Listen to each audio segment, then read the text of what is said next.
Eleanor Wright's blind date never showed up, but the desperate single father who appeared at her table begging for the empty seat to save his daughter's birthday would change her billion-dollar life forever.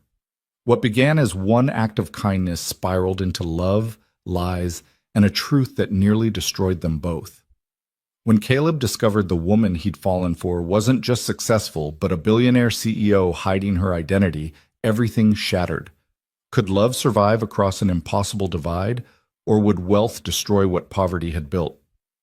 This is the story of an empty chair that became a family. Thank you for joining me today.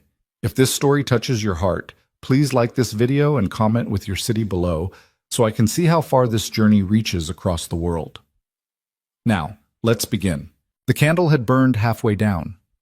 Eleanor Wright watched the wax pool and drip, golden rivulets sliding down white pillar wax in slow, hypnotic patterns that seemed to mock the passage of time. 43 minutes. She'd been sitting at this table for 43 minutes, watching couples lean close over shared appetizers, hearing the gentle murmur of conversation and laughter that filled Marcello's on a Friday night in late September. The restaurant had been her choice. Upscale but not ostentatious, the kind of place with cream-colored tablecloths and soft lighting that made everyone look beautiful. Marcello's had a reputation for romance, for first dates that became anniversaries, for proposals whispered over tiramisu. The website even featured testimonials from couples who'd met there forever here. Eleanor had thought it was perfect. Neutral ground. A public space where she could meet David, a software consultant her assistant had assured her was normal, stable, and completely unaware of who you are. That last part had been the selling point. She glanced at her phone again. 8:47 p.m. No messages, no missed calls. Just the same home screen she'd checked 9 times already, showing a photo of the Seattle skyline at sunset that her photographer had captured from her office window. The waiter approached for the 3rd time, his expression carefully neutral, professionally blank in that way good servers mastered when dealing with the awkward reality of someone being stood up. "Miss, can I get you anything else while you wait?" His accent was Italian, probably authentic given that Marcello himself still worked the kitchen most nights. "Perhaps an appetizer?" "No, thank you." Eleanor's voice was steady, controlled. Years of boardroom negotiations had taught her to never let anyone see uncertainty. "Just a few more minutes." He nodded and retreated, but she caught the sympathetic glance he exchanged with the hostess. They knew. Everyone knew. The woman at table 7 had been abandoned, left waiting with 2 wine glasses and 1 empty chair that seemed to grow more conspicuous with each passing minute. Eleanor reached for her wine, a Pinot Grigio she'd barely touched, and took a careful sip. The glass left a ring of condensation on the white tablecloth. She stared at it, watching water soak into expensive fabric, and felt something crack inside her chest. This was supposed to be different. She'd followed all the rules this time, used a fake last name on the dating app, chosen a profile picture that showed her in casual clothes, laughing at a friend's wedding, looking like any other 34-year-old woman hoping to meet someone genuine. She'd answered David's messages herself, no assistant screening, no background check beyond basic safety protocols. She'd wanted authentic, she'd wanted real. She'd wanted to be chosen for herself, not for the 9-figure net worth in the corner office that made her one of the youngest CEOs in the country. Eleanor Wright Holdings owned commercial real estate across 14 states. The company bore her name, her real name, in letters that topped 3 buildings in downtown Seattle alone. Her face had been on the cover of Forbes twice, Fortune 3 times, and she'd given a TED Talk about sustainable development that had 8 million views. She employed 4,000 people. She'd built an empire before she'd turned 35, and she couldn't get a man to show up for a first date. The irony wasn't lost on her. She could negotiate billion-dollar deals without breaking a sweat, could reduce experienced investors to stammering deference with a single raised eyebrow, could command a conference room full of men twice her age with absolute authority. But sitting here, waiting for someone who clearly wasn't coming, she felt like a teenager at prom watching her date dance with someone else. Eleanor set down the wine glass with careful precision and reached for her purse. Enough. She'd given him 50 minutes, which was 40 minutes more than dignity required. She'd leave cash for the wine and the waiter's trouble, walk out with her head high, and add this to the growing list of reasons why dating was a waste of time she didn't have. Her phone buzzed. Hope flared bright and desperate for exactly 2 seconds before she saw the name on the screen. Marcus Chen, her CFO. She let the call go to voicemail. Whatever crisis demanded her attention could wait until Monday. She'd promised herself this weekend off, promised her assistant Rebecca that she'd actually try to have a personal life instead of sleeping in her office again. Fat lot of good that promise had done. Eleanor stood, smoothing her dress, a simple navy sheath that had cost more than most people's monthly rent, but looked understated enough to pass for department store quality. She'd chosen it specifically to not intimidate, to not broadcast wealth. Another careful calculation in a life that had become a series of strategic decisions designed to hide who she really was. She was reaching for the cash in her wallet when the restaurant's front door burst open with enough force to turn heads. A man stumbled through, practically dragging a little girl behind him. No, not dragging. The girl was pulling him, her small hand locked around his wrist, her face flushed with excitement and anxiety. They both looked windswept, disheveled, like they'd run several blocks. The man wore khaki pants and a button-down shirt that had probably started the evening crisp, but now looked rumpled. The girl, maybe 7 or 8 years old, wore a pink dress with a sparkly unicorn on the front and sneakers that lit up with each step. The hostess intercepted them immediately, her smile professional but firm. "Good evening. Do you have a reservation?" "No, I did, but..." The man ran a hand through his dark hair, making it stand up in anxious spikes. His voice carried across the restaurant, raw with desperation. "I'm so sorry. I had a reservation for 7:30 under Brooks, but there was an accident on the bridge, and traffic was completely stopped and my phone died so I couldn't call. And I know we're over an hour late, but it's my daughter's birthday, and I promised her we'd come here because her mom used to talk about this place, and I'm sorry, sir." The hostess's voice was kind but unyielding. "We gave away your table when you missed your reservation window. We're completely booked for the evening." "Please." The word came out broken. The man, Brooks, apparently, gripped his daughter's hand tighter. "Please, there has to be something, anywhere. I know it's my fault for being late, but I promised Mila. I promised her." The little girl, Mila, stared up at the hostess with huge dark eyes that gleamed with unshed tears. She didn't say anything, but her disappointment was palpable, radiating outward in waves that seemed to affect everyone within a 10-foot radius. Eleanor watched this scene unfold from her table, cash still in her hand, frozen in the act of leaving. She saw the hostess glance around the packed restaurant, saw her shake her head with genuine regret. She saw the man's shoulders slump, saw him kneel down to his daughter's level and start to speak, probably forming words of apology that would somehow try to make this disappointment okay. And she saw the empty chair across from her. Later, Eleanor would analyze this moment from every angle, would try to understand the impulse that made her act. Was it empathy? Projection? Some recognition of her own loneliness reflected in a child's disappointed face? Or was it simpler than that? Just one human being seeing another in pain and having the power to help? She didn't know. She just knew what she did next. "Excuse me." Eleanor's voice cut through the hushed conversation at the entrance. She stepped forward, leaving her purse and coat at the table. "I have a table.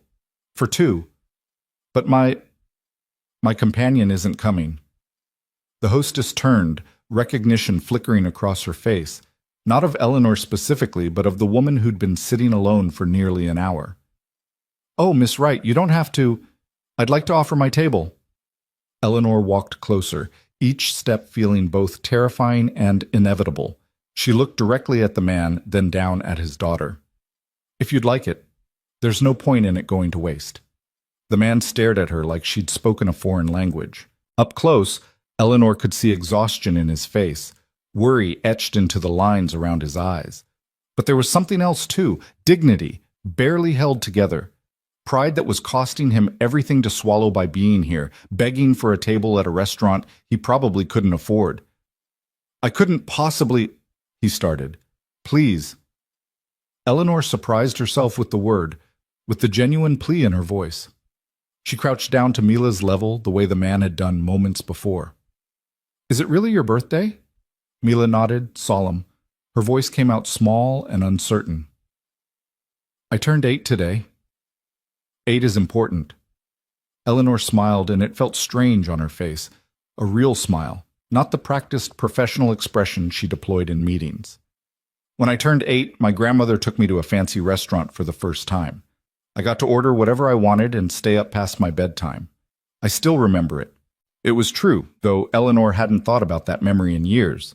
Her grandmother, her father's mother, the original Eleanor Wright, who'd started the company 60 years ago, had been stern and exacting, but she'd understood the importance of marking moments, making people feel special. Really? Mila's eyes widened slightly. Really? Eleanor stood, looking back at the father. My table is already set up. The candle's still burning. It seems like fate, honestly. You show up right when I have an extra seat. The man's throat worked as he swallowed hard. She watched him war with himself, pride versus love, independence versus his daughter's happiness. She recognized that battle. She fought different versions of it every day in boardrooms, weighing what she wanted against what was strategic, what felt right against what made sense. I'm Caleb, he said finally, the words seeming to cost him. Caleb Brooks. And this is Mila. Eleanor. She offered her hand and he shook it. His grip was firm, warm, calloused, in a way that suggested manual labor. Just Eleanor. The omission of her last name was deliberate. Wright would have been a neon sign, an invitation to Google her, to find the Forbes covers and the TED Talk and the buildings with her name on top. Just Eleanor could be anyone. Just Eleanor could be a woman having dinner, not a CEO with a net worth that would make this man's head spin. Thank you. Caleb's voice was rough with emotion. Thank you so much. I promise we won't intrude on your evening. We'll just... Don't be ridiculous. Eleanor was already walking back to her table, gesturing for them to follow. It's not an intrusion. Honestly, you're saving me from looking pathetic sitting here alone. The hostess exchanged a glance with the waiter, the same one who'd asked Eleanor 3 times if she wanted an appetizer, and something passed between them. Permission, maybe, or just recognition that this strange act of kindness was happening whether they approved or not. Eleanor reclaimed her seat while Caleb helped Mila into the chair across from her, the chair that had been empty for 53 minutes. The little girl looked around with wide eyes, taking in the soft lighting and the other diners and the elegant place settings like she'd stepped into a palace. Have you been here before? Eleanor asked gently. Mila shook her head, then glanced at her father as if checking whether she should speak. Her mother used to work near here, Caleb said quietly, settling into the chair next to his daughter. Well, Sarah would tell Mila about the tiramisu at Marcello's, about how someday we'd all come here together for a special occasion. The past tense registered, before, used to, would tell. She passed away 2 years ago, Caleb added, seeing understanding dawn in Eleanor's face. His voice was steady, but Eleanor heard the weight in it, the grief that had probably settled into his bones and become something he carried every day. Breast cancer. By the time they caught it, it had already spread. I'm so sorry. The words felt inadequate, but Eleanor meant them. She'd lost her own mother at 12, a car accident that had come out of nowhere and rearranged her entire world. She knew about the specific kind of emptiness that death left behind. Thank you. Caleb opened his menu, clearly ready to move past the topic. But tonight isn't about sadness. Tonight is about Mila turning 8 and getting to try this tiramisu her mom promised her. Their waiter materialized at the table with impressive timing, his earlier sympathy replaced with professional efficiency. Good evening. My name is Antonio, and I'll be taking care of you tonight. Can I start you with some drinks? Water's fine for both of us, Caleb said quickly. Eleanor saw him glance at the wine list, then away, and understood immediately. He was calculating costs, measuring what he could afford against what his pride would allow. This dinner was already more than he'd planned to spend. She could see it in the careful way he studied the menu, the subtle tension in his shoulders. Actually, Eleanor interjected, I'd love to order a bottle of wine, but I hate drinking alone, so I'll need help with it. She turned to Caleb with a smile that gave him an out, a way to accept without feeling like charity. Would you share? Nothing too fancy, just something to celebrate Mila's birthday properly. Caleb hesitated, and Eleanor could see him trying to read her intentions, searching for condescension or pity. She kept her expression open, friendly, the same face she used when negotiating deals where she needed the other party to think they had the upper hand. "That would be nice," he said finally. "Thank you." Eleanor ordered a mid-range Chianti, expensive enough to be good, but not so expensive that it would make Caleb uncomfortable. She'd learned to read price sensitivity in her early days building the company, when she was negotiating with contractors who were suspicious of a woman barely out of college trying to buy commercial properties. She'd learned to dress down, to drive a modest car, to make people feel like equals even when she was writing checks that dwarfed their annual income. She'd learned to hide. "So, Mila," Eleanor said as Antonio departed with their drink orders, 8 years old. That means you're in what, second grade?" "Third," Mila said, gaining confidence. "I skipped second grade because I already knew how to read chapter books, and my teacher said I needed advanced instruction." She pronounced the last 2 words carefully, like she was reciting something she'd heard adults say. "That's impressive." Eleanor's interest was genuine. She'd been the same way as a kid, reading years above her level, bored in regular classes, constantly seeking more. "What are you reading now?" Mila's entire face lit up. "The Chronicles of Narnia. I'm on The Lion, the Witch, and the Wardrobe. Lucy just met Mr. Tumnus, and he invited her to tea, and I think he's nice, but Daddy says—" "I said Mr. Tumnus seems nice, but we should wait and see," Caleb interrupted with a gentle smile. "Stories have a way of surprising you." "That's good advice." Eleanor watched the interaction between father and daughter, seeing the easy affection, the way they communicated with small gestures and shared glances. "My grandmother told me something similar. She said the best stories teach you to pay attention." "Your grandmother sounds smart," Mila said seriously. She was. Eleanor felt an unexpected pang of emotion. Her grandmother had died 5 years ago, and sometimes Eleanor still reached for the phone to call her, to ask advice about a deal, or just to hear the voice that had been her compass through everything. "She taught me most of what I know." Antonio returned with their wine and took their orders. Caleb let Mila choose first. She pointed at the chicken parmesan with barely contained excitement, and then ordered the most basic pasta on the menu for himself. Eleanor ordered salmon, keeping her choice simple, unremarkable. As Antonio walked away, Caleb poured wine for Eleanor and himself with careful attention, filling both glasses exactly halfway. His hands were steady despite the obvious exhaustion in his face. "So what do you do?" Eleanor asked, then immediately wished she could rephrase. The question felt too forward, too much like an interview. But Caleb didn't seem offended. "I'm a mechanic," he said. "I work at Davidson's Auto Repair about 3 miles from here. Been there 6 years now." A mechanic.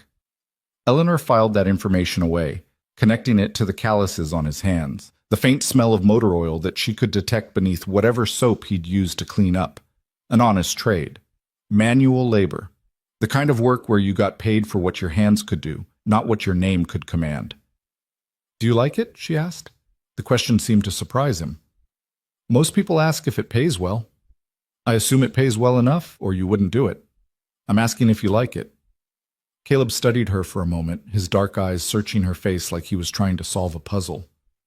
"I do, actually. I like figuring out what's wrong with something and making it work again. I like when someone brings in a car that's been making a weird noise for months, and I can diagnose it in 20 minutes. There's something satisfying about problems that have clear solutions." Eleanor understood that feeling intimately. She felt the same way about complicated real estate deals, about finding the perfect property and turning it into something valuable. Problems with solutions, challenges with clear endpoints. "And you?" Caleb asked, turning the question back to her. "What do you do?" Eleanor had prepared for this question. She'd used the same answer on 4 previous first dates, all of which had ended in disaster once her real identity came out. "I work in real estate," she said, which was technically true. Property management mostly, very boring office work. Another technical truth packaged as a lie.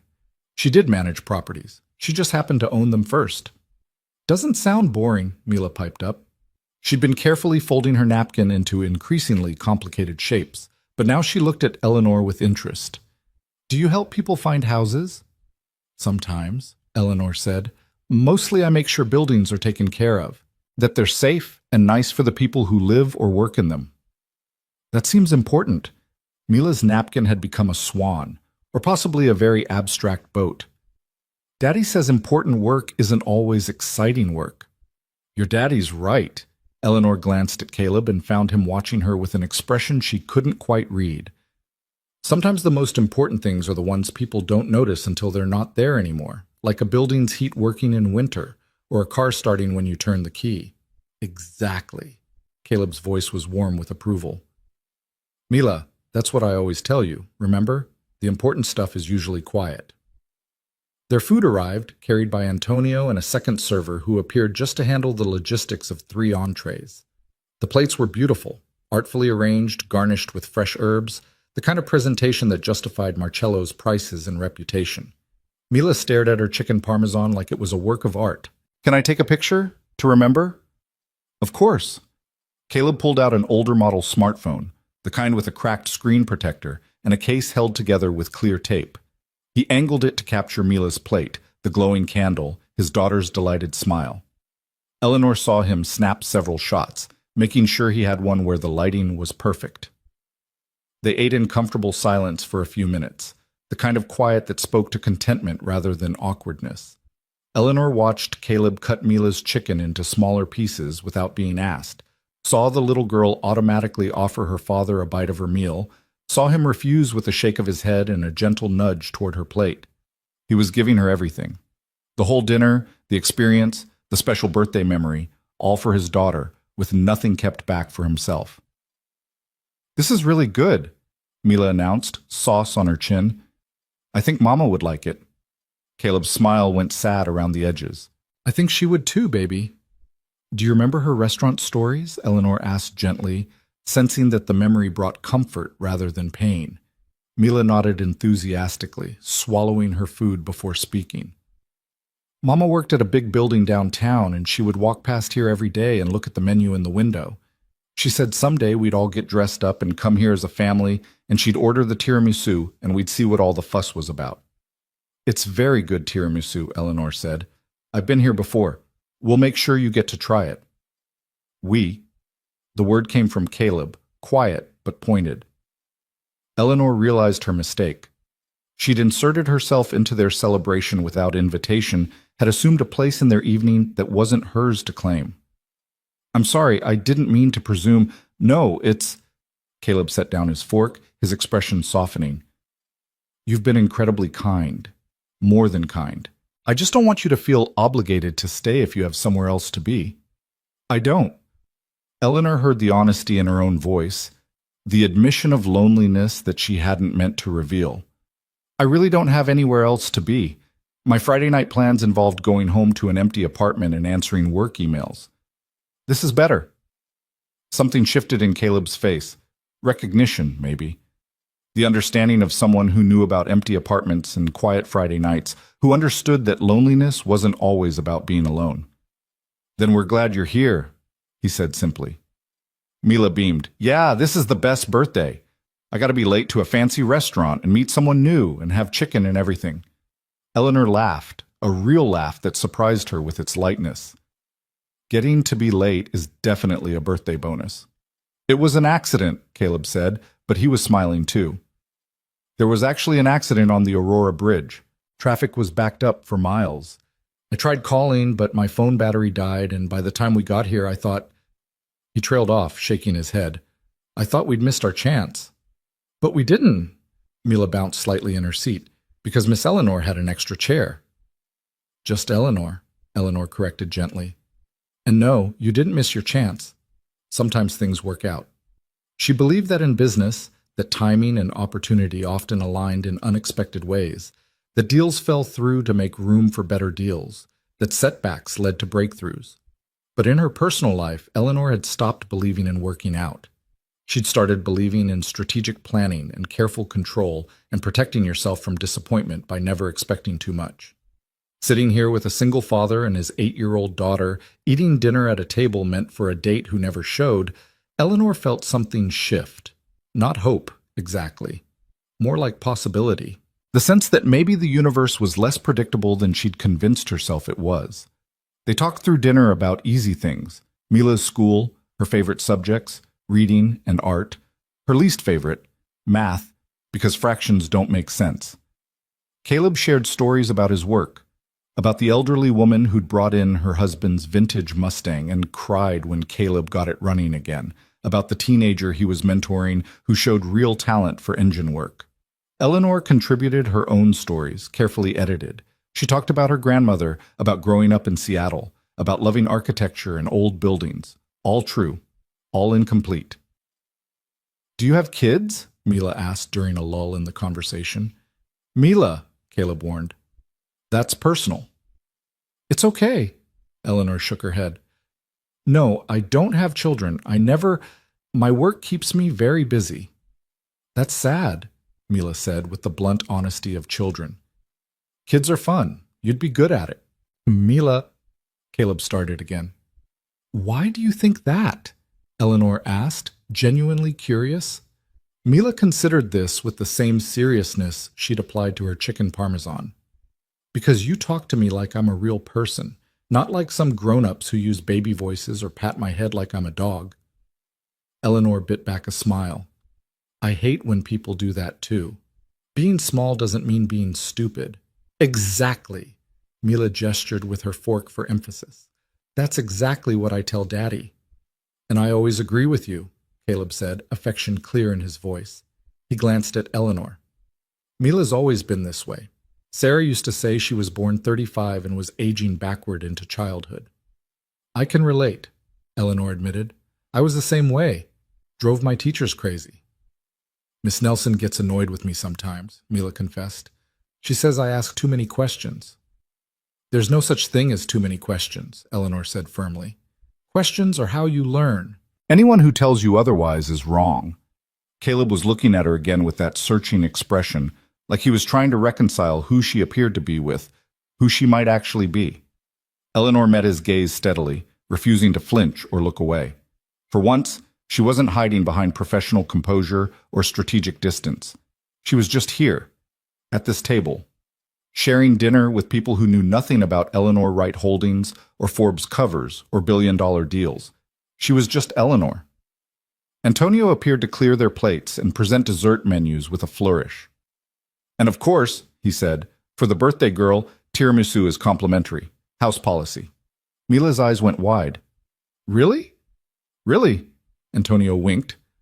"But I'll need to see some ID to verify the birthday." Caleb pulled out his wallet and produced what looked like a school ID card with Mila's picture. Antonio studied it with exaggerated seriousness, then nodded. 8 years old as of today. This checks out. 1 tiramisu coming up. As he walked away, Eleanor saw Caleb pull out cash from his wallet and count it quietly, his expression tight. She could practically see the mental math. Dinner, tip, maybe enough but not comfortable, certainly not enough to add dessert for himself and Eleanor. She made a decision. "Antonio?" She called their waiter back. "Could you bring 3 forks with the tiramisu? We'll share." "No," Caleb said immediately.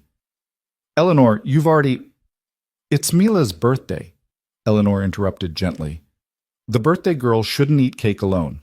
Besides, I have a weakness for mascarpone, and sharing means I can't eat too much and regret it later." The logic was sound enough that Caleb couldn't argue without making a scene. He nodded reluctantly, but Eleanor saw gratitude in his eyes mixed with something that might have been shame. She hated that she'd put it there, hated the complicated mathematics of pride and charity that made simple kindness so difficult to navigate. The tiramisu arrived on a single plate with 3 forks, exactly as requested. It was beautiful. Layers of espresso-soaked lady fingers and sweet cream dusted with cocoa powder, garnished with a single chocolate curl. A small candle burned in the center. "Make a wish," Caleb told his daughter softly. Mila closed her eyes, her face scrunched in concentration.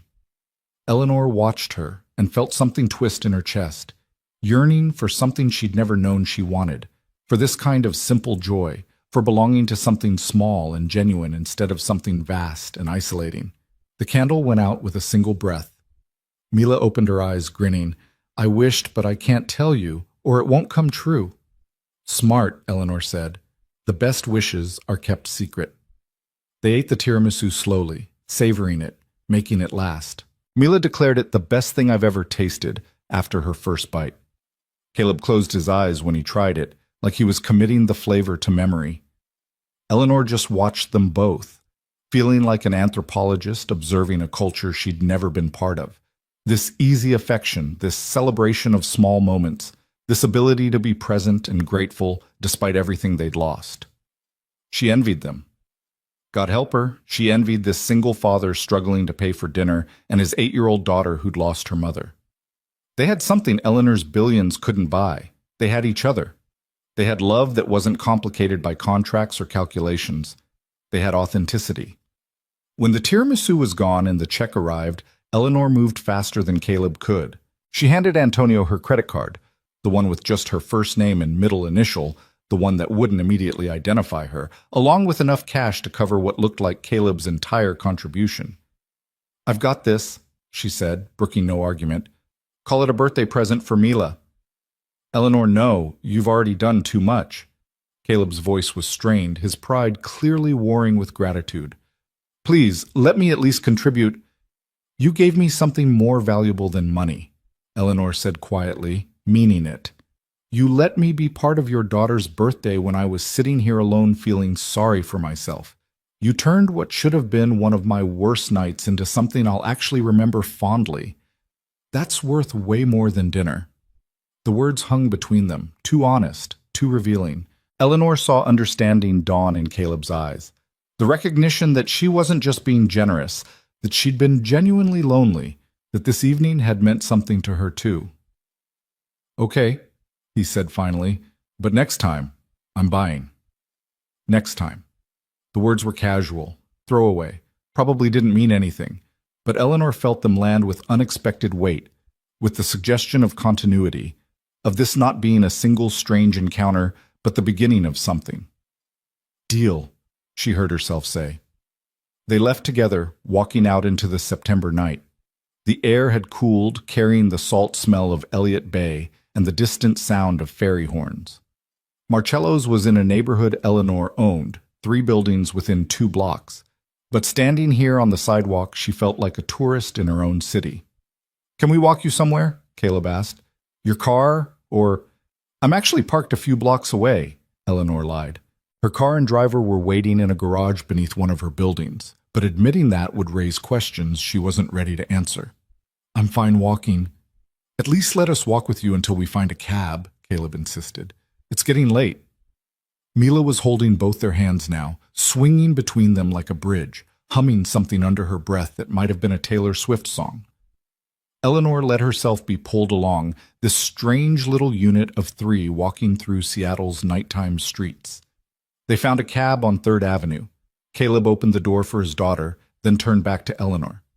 For a moment they just stood there, 2 strangers who'd shared something unexpectedly meaningful, trying to figure out how to say goodbye.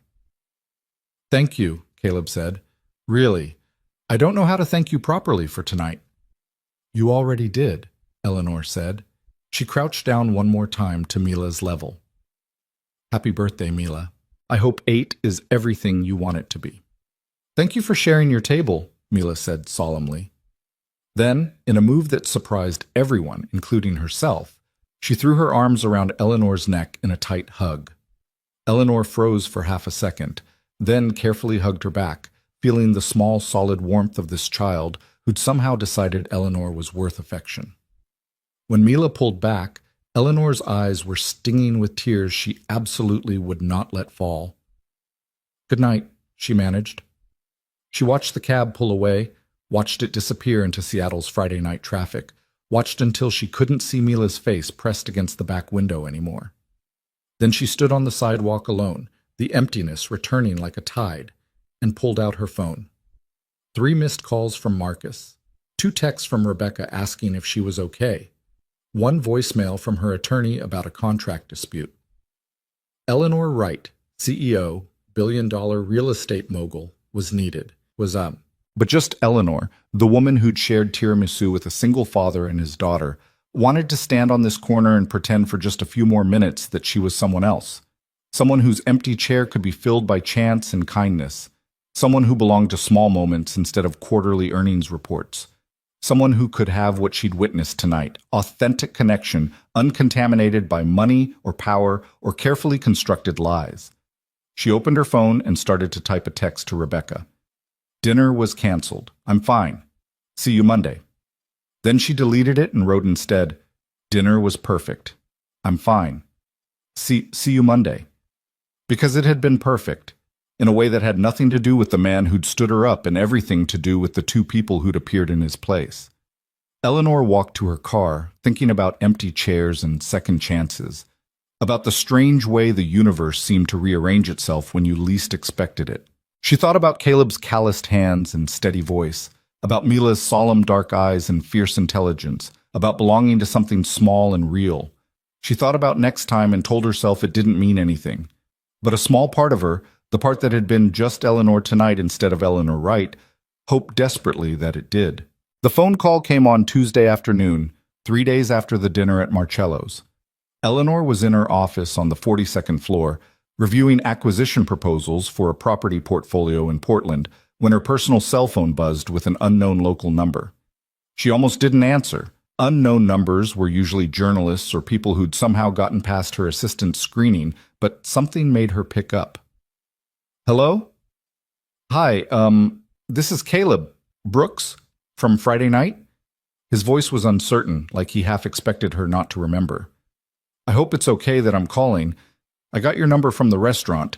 Antonio said you'd left it in case we needed to reach you about something you'd left behind, which I know you didn't, but I asked anyway because I wanted to say thank you properly, and I'm rambling, sorry. Eleanor felt a smile spread across her face, genuine and unbidden. She swiveled her chair away from the panoramic view of Seattle's skyline, from the buildings she owned that stretched across the city like monuments to her success. It's more than okay. How's Mila? Did she have a good birthday? She hasn't stopped talking about it. Caleb's voice warmed with affection. She told everyone at school about the fancy restaurant and the tiramisu and the nice lady who shared her table. Her teacher called it an excellent exercise in descriptive narrative, which I think means Mila wrote about 3 pages when the assignment was 1. She's a good writer then. She's a good everything. Pride filled every syllable. But I'm not calling to brag about my kid. I'm calling because I owe you a proper thank you, and next time I'm buying seems like a lousy way to actually express gratitude when I ambushed you at a restaurant. You didn't ambush me, you rescued me from a very depressing evening of self-pity. Still, Caleb paused, and Eleanor could almost hear him gathering courage. I was wondering if maybe you'd like to get coffee this week? Nothing fancy, just, I don't know, a normal thank you between normal people? Normal people. The phrase caught Eleanor off guard. When was the last time someone had called her normal? When was the last time she'd felt normal? I'd like that, she said, and meant it completely. They met Thursday afternoon at a coffee shop near Pike Place Market, the kind of place with mismatched furniture and local art on the walls, and a chalkboard menu that changed daily. Eleanor arrived first, wearing jeans and a plain sweater, her hair in a ponytail, looking as un-CEO-like as she could manage. She'd told Rebecca she was taking a personal afternoon and to reschedule her 3 o'clock with the construction team. Rebecca had stared at her like she'd announced she was joining the circus. Caleb walked in 10 minutes late, still in his work uniform, navy coveralls with Davidson's Auto Repair embroidered on the chest, his hands scrubbed clean, but with motor oil still visible under his fingernails. He spotted Eleanor and his face broke into a relieved smile. Sorry I'm late. We had an emergency brake job that ran over. It's fine. I just got here myself. Another small lie in service of maintaining the fiction that she was just Eleanor, that her time wasn't meticulously scheduled in 15-minute increments by an assistant who treated her calendar like a military operation. They ordered drip coffee for both of them, simple and unpretentious, and found a table by the window. The afternoon light slanted through the glass, illuminating dust motes and the faint steam rising from their cups. So, Caleb said, wrapping his hands around his coffee, I've been thinking about Friday night. Me too. Eleanor surprised herself with the admission. It was strange, right? The timing of everything? Caleb's dark eyes studied her face. If traffic hadn't been backed up, if my phone hadn't died, If we'd been even 5 minutes earlier or later, we never would have met. Mila says it was fate. What do you say? I say I'm grateful, whatever it was. He took a sip of coffee, then set it down carefully. I'm not usually the kind of person who talks to strangers. Neither is Mila, honestly. But there was something about you that felt safe, like we could trust you. Eleanor felt that admission like a weight settling on her chest. Trust. They'd trusted her based on a single act of kindness, and she'd immediately started lying to them about who she was. I'm glad you felt that way, she managed.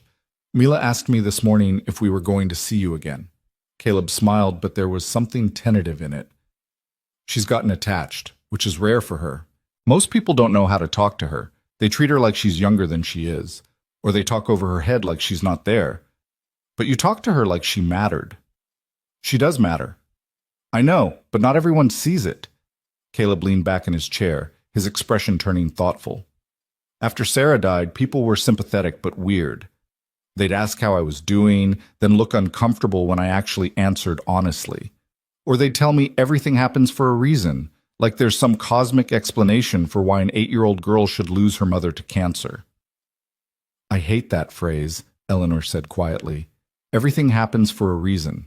Like tragedy is just a puzzle piece in some grand design instead of genuine loss. Exactly. Caleb's voice was fierce with agreement. Thank you. No one else seems to get that. They sat in comfortable silence for a moment, the kind of quiet that felt companionable rather than awkward.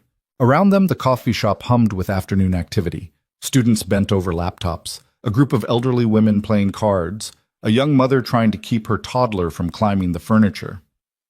Tell me about Sarah, Eleanor said gently. If you want to talk about her.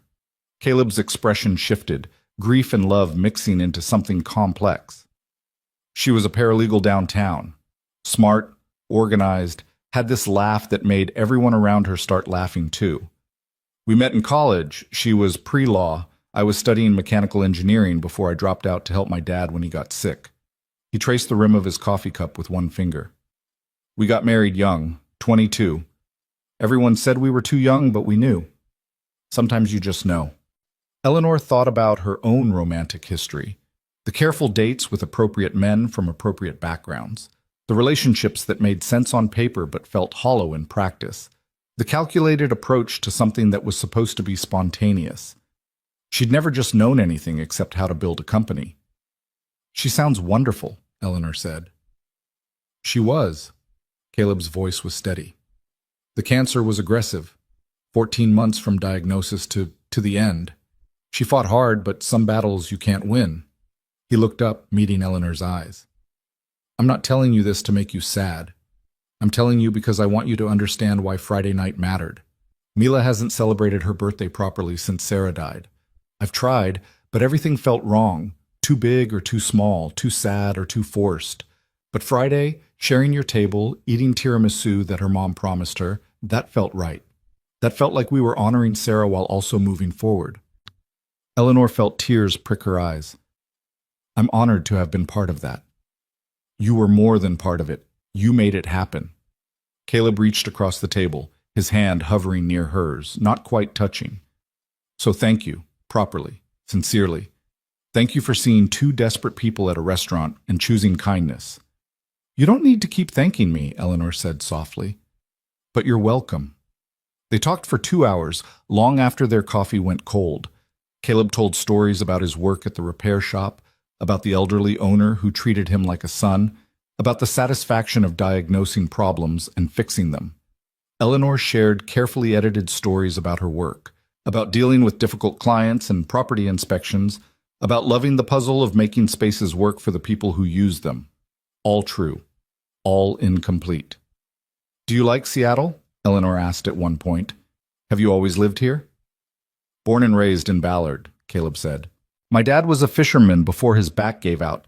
My mom works at the library. Very working class, salt of the earth kind of upbringing. Sarah was from California originally. Her family moved here when she was in high school. He smiled. She used to joke that she traded sunshine for coffee and rain and somehow came out ahead. What about you? Do you think she came out ahead? I'm biased, but yes. Caleb's expression turned serious. I know Seattle has its problems. Cost of living is insane, traffic gets worse every year, all the tech money is pushing out regular people. But it's home. Mila's school is here, my job is here, Sarah's buried here. We're staying. Eleanor heard the defensiveness in his voice, the preemptive argument against an accusation she hadn't made. I wasn't suggesting you should leave. Sorry, I've had a few people suggest that I should move somewhere cheaper, somewhere easier for a single parent, like I should uproot Mila from everything she knows because rent is high. His jaw tightened. We're managing. We're fine. They weren't fine. Eleanor could read the signs in his second-hand phone, his work uniform that had been patched at the elbow, the way he'd counted cash at the restaurant. But fine was relative. Fine meant surviving. Fine meant keeping your daughter fed and clothed and in a good school despite everything the universe threw at you. Eleanor understood fine. She'd grown up fine after her mother died, in a big house with every material advantage but feeling fundamentally alone. Money didn't fix grief or fill emptiness. I think you're doing an amazing job, she said honestly. Mila is smart and kind and confident. That doesn't happen by accident. Caleb's expression softened. Thank you. That means a lot. A notification buzzed on Eleanor's phone. Rebecca with a reminder about tomorrow's board meeting. She silenced it without looking, but Caleb had already noticed. You need to get back to work, he said, starting to gather his things. No, Eleanor stopped herself. She did need to get back. She had contracts to review, calls to return, a dozen decisions waiting for her attention. But she didn't want this afternoon to end. Actually, yes, but I've really enjoyed this. Me too. Caleb stood and Eleanor followed. They walked outside together, back into Seattle's gray afternoon. Would you want to do this again? Maybe meet up this weekend? Mila's been asking if you'd like to go to the park with us on Saturday. She's been asking? Eleanor couldn't keep the pleasure out of her voice. Non-stop. Caleb smiled, a little embarrassed. She thinks you're cool. She told me you're the first grown-up she's met who doesn't talk down to her. High praise from an 8-year-old. I'd love to. Eleanor pulled out her phone, her personal phone, not the one Rebecca controlled. What's your number? I'll text you so you have mine. They exchanged numbers, and Eleanor felt absurdly like a teenager again, giddy over a boy's attention. Except Caleb wasn't a boy. He was a man who'd lived through tragedy and come out the other side still capable of kindness, still devoted to his daughter, still showing up every day to do the quiet, important work that kept the world running. Saturday, then, Caleb said. There's a playground near our apartment that Mila loves. It has these swings that go really high. Text me the address. Eleanor hesitated, then added, And Caleb? Thank you for calling. I'm really glad you did. Me too. His smile was warm and genuine. See you Saturday, Eleanor. She watched him walk away, back toward the bus stop, and felt something unfurl in her chest. Hope, maybe. Or possibility. The sense that something was beginning that might actually matter. Her work phone buzzed again. Marcus this time, asking about the Portland acquisition. Eleanor looked at the screen, then at Caleb's retreating figure, and made a choice. She called Marcus back. Move the Portland deal to next week. I need time to review the environmental reports more carefully. But the deadline is flexible. I'll call them myself and extend it. Eleanor's voice carried the authority of someone who didn't expect to be questioned. I need this weekend clear. You never take weekends off, Marcus said, confusion evident. I'm taking this one. Eleanor ended the call before he could argue. Saturday morning arrived bright and unseasonably warm, one of those September days when Seattle remembered it was capable of sunshine. Eleanor stood in front of her closet, a walk-in space larger than some apartments, and tried to figure out what a normal person wore to a park. Not the designer jeans that cost $800, not the cashmere sweater that was soft as a cloud but screamed money. Not anything that would make Caleb look at her and realize she'd been lying about who she was. She settled on old jeans she'd had since college, a plain t-shirt, and sneakers that had actually been worn for running. She pulled her hair back in a ponytail and skipped makeup except for sunscreen. In the mirror, she looked younger, less polished, more like just Eleanor and less like Eleanor Wright, CEO. The playground was in a neighborhood Eleanor owned but had never actually visited, a collection of apartments and small houses where rent was still almost affordable, where families could live without needing two six-figure incomes. The park itself was modest but well-maintained, with new playground equipment and benches that didn't have broken slats. Eleanor had approved the budget for those upgrades 3 years ago. She'd never imagined she'd see them in person. Caleb and Mila were already there, Mila on a swing pumping her legs to gain height. She spotted Eleanor and waved frantically, her whole face lighting up. "Eleanor, you came!" "Of course I came." Eleanor walked over feeling absurdly nervous. "I promised, didn't I?" "People don't always keep promises," Mila said matter-of-factly. "Mrs. Chen at school says we should learn to manage expectations." "Mrs. Chen sounds realistic but pessimistic." Eleanor glanced at Caleb, who was leaning against the swing set, watching his daughter with undisguised affection. "I try to keep my promises." "Then you're better than most people." Mila jumped off the swing mid-arc, landing with a stumble that made Caleb start forward in alarm. But she caught herself and grinned. "Can you push me?" "Daddy pushes good, but you look like you might push better."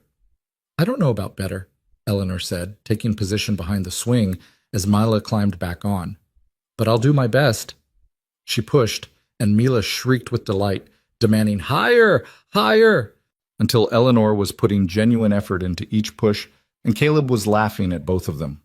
"Careful," he called out. "She'll have you pushing for an hour if you let her." "I've got good stamina," Eleanor called back, then immediately regretted the phrasing. But Caleb just smiled, and after a few more minutes, Mila announced she wanted to try the monkey bars instead. She ran off across the playground, leaving Eleanor and Caleb standing together in the morning sun. "Thank you for coming," Caleb said. "She's been talking about this all week." "I've been looking forward to it too." Eleanor watched Mila navigate the monkey bars with determined concentration. "She's fearless." "She gets that from Sarah." Caleb's voice was soft. "I'm the cautious one. Sarah used to say I worried enough for both of us so she could be brave." "That sounds like a good partnership." It was. He was quiet for a moment, then added, "It's strange, introducing someone new into our life. It hasn't happened since Sarah died. I've been protective of our little unit, you know? Didn't want people getting close who might disappoint Mila or leave or—" He stopped himself. "Sorry, that's probably too much honesty." "It's not." Eleanor turned to face him fully. "You're protecting your daughter. That's not too much anything. That's being a good father." Something shifted in Caleb's expression, gratitude mixed with relief. "Thank you for understanding." They spent the next 2 hours at the playground, taking turns pushing Mila on the swings, spotting her on the climbing structure, sitting on the benches while she made friends with other kids, and organized an elaborate game that seemed to involve rescuing stuffed animals from an invisible dragon. Eleanor couldn't remember the last time she'd spent 2 hours doing nothing productive, nothing that advanced her business or her carefully constructed life. She checked her phone twice, once when Rebecca called about an urgent contract issue that turned out to not be urgent at all, and once when Marcus texted about the Portland deal. Both times she answered quickly and put the phone away, choosing presence over productivity. It felt revolutionary. Around noon, Mila announced she was hungry in that way where I might die if I don't eat soon, which Caleb translated as, "She's being dramatic, but she should probably eat." "There's a food truck nearby that makes good tacos," Eleanor suggested. "If you're interested?" Caleb hesitated. That same hesitation Eleanor was learning to recognize, the mental calculation of cost versus pride. She jumped in before he could decline. "My treat. Consider it payment for including me in your Saturday." "You don't need to pay for inclusion," Caleb said firmly. "You're here because we want you here, not because you bought your way in." The word stung, probably more than he intended. Eleanor had spent so much of her life in spaces where money was the price of admission, where her presence was valued because of what she could provide or invest or acquire. Being wanted just for herself felt foreign and fragile. "I know," she said quietly. I want to contribute. Let me buy lunch, please." Caleb studied her face, then nodded slowly. "Okay, but I'm buying next time." Next time. There was that phrase again, casual and weighted, suggesting continuity and future and the possibility of this becoming routine. The food truck, a converted Airstream with hand-painted murals, was parked 2 blocks away. They ordered tacos and sat on a picnic table in the small park beside it, eating with the kind of unselfconscious enjoyment that came from genuine hunger and good food. "These are amazing," Mila declared, sauce on her chin. "Better than school lunch." "Everything's better than school lunch," Caleb said. "That's not a high bar." "The pizza isn't terrible," Mila argued, "and Taco Tuesday is usually okay." Eleanor listened to them debate the relative merits of cafeteria food and felt that same twist of yearning she'd experienced at Marcello's. This easy banter, this comfortable knowledge of each other's rhythms and preferences. This was family. This was what she'd missed growing up in a house that was large and lonely, where dinner was formal and quiet, and her father was always working. "What about you?" Mila asked suddenly, turning to Eleanor. "Do you have family here?" The question was innocent, but it landed hard. "My father lives in Seattle," Eleanor said carefully. "But we're not close. He's very focused on his work." "What does he do?" "He's in business, corporate finance." All true. Her father was the CFO of a major investment firm, had been for 30 years. He'd also been largely absent from Eleanor's childhood, too busy building his career to notice his daughter was building hers. "That sounds boring," Mila said with the blunt honesty of 8-year-olds. "Mila," Caleb warned, but Eleanor laughed. "It is boring, very boring. Lots of numbers and spreadsheets and meetings." "Is your mom here too?" "Mila, that's enough questions," Caleb said, his voice gentle but firm. "Some things are private." "It's okay." Eleanor met his eyes, seeing concern there. "My mom died when I was 12, car accident, very sudden."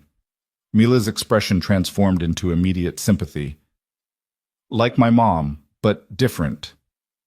"Yes, like your mom, but different." Eleanor felt her throat tighten. "I'm sorry you understand what that's like." "It's okay. It's sad, but it's okay." Mila reached across the table and patted Eleanor's hand with grave seriousness. "At least we have other people now. You have your dad, even if he's boring, and I have Daddy, and now we both have each other." The simple logic, the inclusion of Eleanor in Mila's definition of each other, made Eleanor's eyes sting with unexpected tears. She blinked them back rapidly. "You're right," she managed. "We do have each other."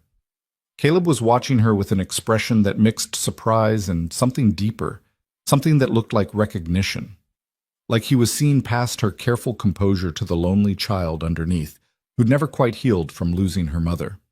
They finished lunch and walked slowly back toward the playground, Mila running ahead to pick dandelions that she wove into an increasingly bedraggled bouquet. The afternoon sun was warm on Eleanor's shoulders, and the neighborhood felt alive in a way her usual world didn't. Kids playing basketball in driveways, families gardening in small yards, the sound of music drifting from open windows. This was the Seattle she owned but never experienced. The Seattle where normal people lived normal lives, where billions didn't insulate you from grass stains and dandelion bouquets and tacos from food trucks.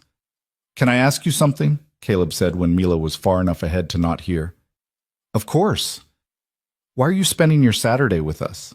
His voice was curious, not accusatory. "I mean, I'm glad you are, but you seem like someone who has a lot of options, a lot of places you could be." Eleanor considered lying, deflecting, giving some easy answer about enjoying their company, but there was something about Caleb's honesty that demanded reciprocation. "Because this is the first time in years that I've felt like myself," she said quietly. "Not the person I'm supposed to be or the image I'm supposed to project, just me. And I like who I am when I'm with you and Mila." Caleb stopped walking. "That's a heavy thing to say on a second not-quite date." "Is this a date?" Eleanor's heart was suddenly pounding. "I don't know. Is it?" They stood facing each other in the middle of the sidewalk, the question hanging between them. Eleanor could see uncertainty in Caleb's face, vulnerability that probably cost him to show. A single father with a young daughter didn't date casually. Every relationship was high stakes when a child's heart was involved. "I'd like it to be," Eleanor said, the words coming out before she could second-guess them. "If you want that too." "I do." Caleb's voice was rough. "But I need you to understand. Mila comes first. Always. If this goes somewhere and then ends badly, It's not just me who gets hurt, so I need to know you're serious about this, about us. I'm serious.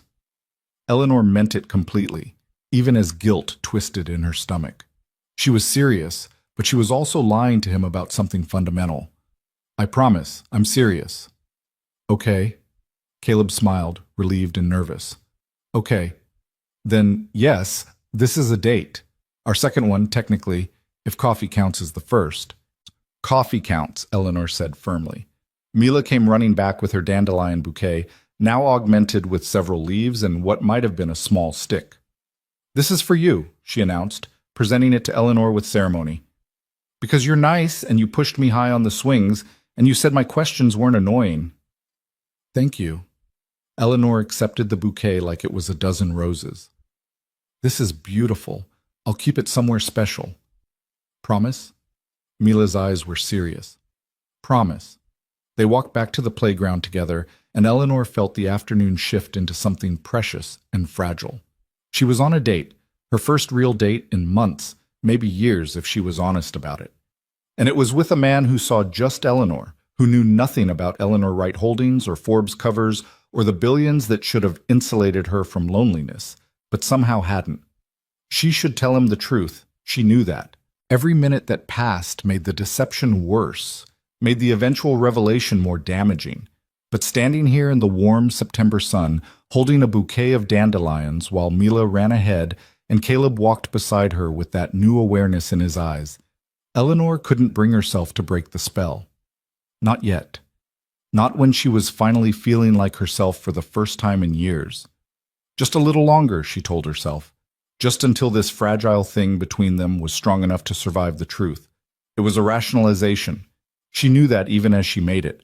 But she let herself believe it anyway, tucking the guilt away alongside all the other things she'd learned to compartmentalize in service of building her empire. The afternoon stretched into evening.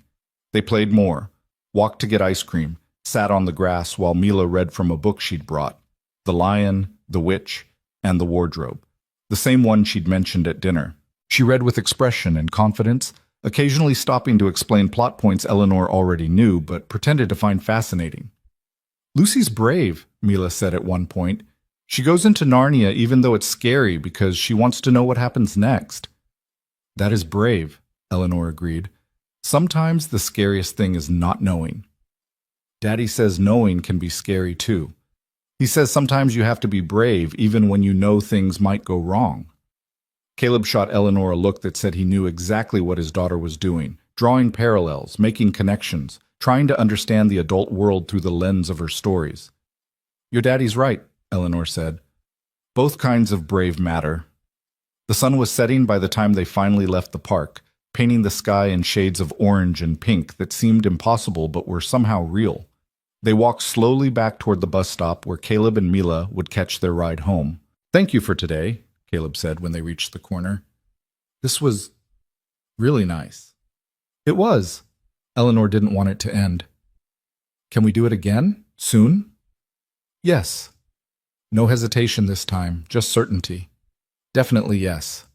Mila hugged Eleanor goodbye, a long, tight hug that squeezed Eleanor's heart.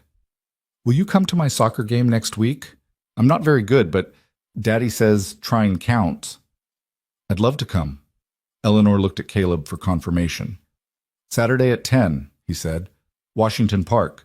If you're sure you want to watch a bunch of 8-year-olds chase a ball around a field with varying levels of coordination. I'm sure. Their bus arrived and Eleanor watched them board, watched Mila press her face against the window and wave until the bus turned the corner and disappeared. Then she stood alone on the sidewalk, holding a bouquet of wilting dandelions, and felt the weight of her double life settle back onto her shoulders. Her work phone had 17 missed calls. Her personal phone had 6 texts from Rebecca, each progressively more urgent. The world she'd escaped for a day was calling her back, demanding attention, requiring Eleanor Wright instead of just Eleanor. She walked to where her driver had been waiting discreetly 3 blocks away, far enough that Caleb and Mila wouldn't see the Mercedes, or wonder why someone who worked in property management had a driver. She climbed into the back seat and finally checked her messages. Marcus. Portland deal falling apart. Need you ASAP. Rebecca. Board meeting moved to Sunday. Mandatory attendance. Her father. Heard you missed a meeting Friday. This is becoming concerning. Eleanor closed her eyes and leaned back against the leather seat. In her hand, the dandelion bouquet was already losing its flowers, petals dropping onto her jeans. She should throw it away. It was dying. It was trash. It was the kind of thing that had no place in her carefully controlled life. Instead, she held it carefully all the way home. And when she got to her penthouse apartment, 3,000 square feet of steel and glass overlooking Elliott Bay, she put the dandelions in water in a crystal vase that cost more than Caleb probably made in a week. They looked ridiculous there, wilting weeds in a vessel meant for hothouse orchids. But Eleanor kept them anyway, a reminder of an afternoon when she'd been just Eleanor, when she'd been chosen for herself rather than her bank account, when she'd felt more real than she had in years. The guilt would come later. The reckoning would come later. The moment when she'd have to choose between protecting her deception and protecting this fragile new thing she was building with Caleb and Mila. That would come later. For now, she had wilting dandelions and crystal, and the memory of a little girl's hug and a man's hand almost touching hers over coffee. For now, she had hope. She just hoped it would be enough when everything inevitably fell apart. The weeks that followed fell into a rhythm that felt both natural and terrifying. Eleanor went to Mila's soccer game and cheered from the sidelines as 8-year-olds swarmed the ball in enthusiastic chaos. She met Caleb for coffee twice more during his lunch breaks, learning to read the grease under his fingernails like a map of his morning. Brake jobs left dark smudges. Oil changes were lighter. Transmission work left his hands stained for days. She showed up at the playground on Saturday afternoons and pushed Mila on swings until her arms ached, then sat with Caleb on park benches talking about everything and nothing while his daughter played. She kept lying. Every time Caleb asked about her work, Eleanor offered carefully constructed half-truths. Yes, she worked long hours. No, she couldn't always control her schedule. Yes, her job was demanding. No, she didn't want to talk about it much. Work was work, and this time with them felt like escape. That last part was true. Being with Caleb and Mila did feel like escape, like stepping into an alternate version of her life where she was allowed to be small and ordinary and simply present, where success was measured in Mila's laughter instead of quarterly earnings, in Caleb's smile instead of acquisition portfolios. But the guilt grew heavier with each passing day. 3 weeks after the soccer game, Eleanor sat in her office reviewing contracts for a major downtown development when Rebecca knocked on her door with unusual hesitancy. "There's a journalist here to see you from Seattle Business Journal. She says she has an appointment." Eleanor checked her calendar and cursed internally. She'd forgotten about this interview entirely, too distracted by thoughts of the dinner she was supposed to have with Caleb and Mila that evening. Their first real dinner together since Marcello's at Caleb's apartment, a milestone that felt weighted with significance. "Give me 5 minutes, then send her in." The interview lasted an hour and consisted of the usual questions about Eleanor Wright Holdings' expansion plans, her vision for sustainable development, her thoughts on Seattle's housing crisis. Eleanor answered on autopilot, giving practiced responses while her mind wandered to what she'd wear to dinner, whether she should bring wine or if that would seem presumptuous, how she'd navigate meeting Caleb in his space instead of neutral territory. "One last question," the journalist said as she gathered her things. "There's a rumor you're looking at residential development in the Aurora Avenue corridor. Any truth to that?" Eleanor's attention snapped back fully. Aurora Avenue, the neighborhood where Caleb and Mila lived, where rent was still almost affordable, where families could survive on working-class incomes. She'd been reviewing proposals for 3 months, weighing options for acquisition and renovation that would increase property values and, inevitably, displace current residents. "No comment on specific projects," Eleanor said smoothly. "But Eleanor Wright Holdings is always looking for opportunities to improve Seattle's housing stock while maintaining neighborhood character." The journalist smiled like she'd gotten exactly the non-answer she expected, and left. Eleanor sat alone in her office afterward, staring at the Aurora Avenue file on her computer screen, feeling sick. She was going to Caleb's apartment tonight. She was going to sit at his table and eat his food and play with his daughter in a building she might buy and renovate and price him out of. She was going to continue lying while planning projects that could destroy the fragile stability he'd built. The ethical implications made her head spin. Eleanor closed her laptop and pressed her palms against her eyes. She could pull out of the Aurora Avenue deal. She had that power. One word from her and the entire project would die, move to some other neighborhood where she wasn't personally invested in the residents. But that wasn't how she'd built her empire. She didn't make business decisions based on personal feelings. She made them based on market analysis and projected returns and strategic positioning. Mixing business and personal life was how you lost objectivity, how you made mistakes that cost millions. Her phone buzzed with a text from Caleb. "Still good for tonight?" Mila's been cooking since she got home from school. Well, helping cook. Mostly she's been taste testing. Eleanor stared at the message, at the casual intimacy of it, at the assumption that she'd show up because she'd promised to, that she was reliable, trustworthy. She texted back, "Absolutely. What should I bring? Just yourself. We've got everything covered." Eleanor put down her phone and made a decision. She'd go to dinner, she'd be present and honest in every way except the one way that mattered. And tomorrow she'd start figuring out how to tell Caleb the truth without destroying what they were building. Tomorrow. Always tomorrow. The eternal refrain of people who knew they were making the wrong choice but couldn't bring themselves to stop.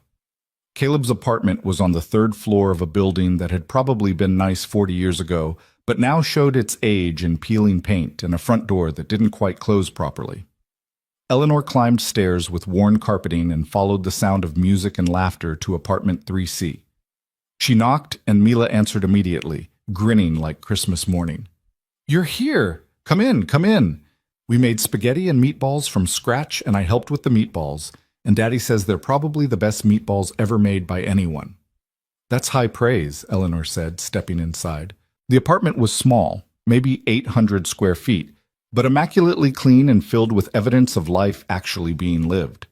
Mila's artwork covered the refrigerator. Books overflowed from a shelf in the living room. Photos lined the walls, mostly of Mila and Caleb, but some including a woman with dark hair and a warm smile who had to be Sarah. Eleanor felt like an intruder stepping into these memories, into this carefully preserved sanctuary of a family that had survived tragedy. "Eleanor, hi." Caleb emerged from the kitchen wearing an apron that said, "Kiss the Cook," with a cartoon chef hat. He looked embarrassed. "This was a gift from Mila. I'm not trying to make a statement." "I think it's perfect." Eleanor smiled, something in her chest loosening at the sight of him so domestic, so comfortable in his own space. "Can I help with anything?" "You can help me set the table," Mila announced, already pulling Eleanor toward the small dining area. "We have special plates for when people visit. Daddy doesn't let me use them usually, but tonight's special." "Why is tonight special?" Eleanor asked, though she thought she knew. Mila looked at her like the answer was obvious. "Because you're here." They set the table together, Mila providing detailed instructions about where each fork and knife should go, explaining that she'd learned proper table setting from a YouTube video about fancy restaurants. Eleanor bit back a smile and followed directions, letting an 8-year-old teach her something she'd known since childhood. Dinner was chaotic and perfect. The spaghetti was slightly overcooked and the meatballs were unevenly sized, but everything tasted like effort and care and the desire to impress. Mila narrated most of the meal, telling stories about school, and her friend Emma, who had a pet hamster, and her teacher Mr. Harrison, who did funny voices when he read aloud. Caleb watched his daughter with undisguised affection, occasionally interjecting to correct wild exaggerations or redirect stories that were headed into inappropriate territory. He caught Eleanor's eye several times during the meal, and something passed between them: intimacy, understanding, the recognition of two people who were choosing to be here, to build something deliberate and fragile. After dinner, Mila insisted on showing Eleanor her room. It was tiny, barely big enough for a twin bed and a small desk, but every surface was covered with projects and books and half-finished crafts. "This is where I do my important work," Mila said seriously, gesturing at the desk where papers were stacked in haphazard piles. "I'm writing a book about a girl who discovers she's actually a princess, but she doesn't want to be because being a princess sounds boring." "That sounds like a good book," Eleanor said, picking up a page covered in Mila's careful handwriting. "Can I read some?" "If you promise not to laugh at the spelling. Daddy says my spelling is creative." Eleanor read 3 pages of Mila's story, which was charming and surprisingly well structured for an 8-year-old. The protagonist, also named Mila, unsurprisingly, kept running away from the castle to have adventures in the forest, much to her royal parents' dismay. "This is really good," Eleanor said honestly. "You have a gift for dialogue. The characters sound like real people." Mila beamed.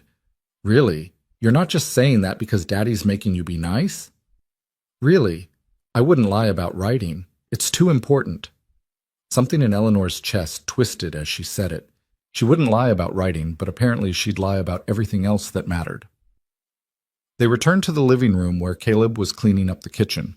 Eleanor tried to help, but he waved her away, insisting she was a guest.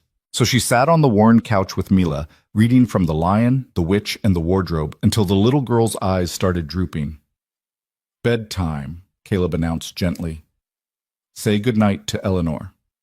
"But we're at the good part," Mila protested, even as she yawned. "Peter just found out about the prophecy." "The good part will still be there tomorrow." Caleb ruffled her hair. "Go brush your teeth." Mila hugged Eleanor goodnight. These hugs were becoming routine, expected, precious, and disappeared into the bathroom. Caleb followed to supervise the bedtime routine, leaving Eleanor alone in the living room. She stood and walked to the photos on the wall, studying them more carefully now. Sarah had been beautiful, not in a conventional model way, but in the way of women who radiated warmth and intelligence. In every photo, she was laughing or mid-conversation, captured in moments of genuine joy. One photo showed Sarah and Caleb on their wedding day, young and earnest, and so clearly in love it made Eleanor's throat tight. Another showed Sarah pregnant, her hand on her belly, Caleb's hand covering hers. A third showed Sarah in a hospital bed holding newborn Mila, exhaustion and wonder mixed on her face. A life documented in snapshots, a love story with a tragic ending. A family that had been complete and was now learning to be whole despite the missing piece. "She would have liked you," Caleb said quietly from behind her. Eleanor turned. He was leaning against the wall, his expression soft and sad. "You think so?" "I know so." Sarah believed in kindness over everything else. She used to say the world had enough smart people and successful people, but it could always use more kind people. Caleb walked closer, standing beside Eleanor to look at the photos. "You're kind in ways that matter, in ways that count." Eleanor wanted to tell him she wasn't kind. She was calculating and strategic and building an empire that displaced people like him. She was lying to him every day, letting him believe she was someone she wasn't, protecting her deception because the truth would end this, and she wasn't ready for it to end. "I'm not as kind as you think," she said quietly. "Yes, you are." Caleb's voice was certain. "You gave up your table at a restaurant for strangers. You showed up to a kid's soccer game. You spend your Saturdays at playgrounds when you could be doing anything else. That's kindness, Eleanor. That's showing up for people because you care, not because you have to." The words landed like blows. He thought she was there out of pure kindness, out of care uncontaminated by guilt or selfishness, or the desperate need to be someone other than who she really was.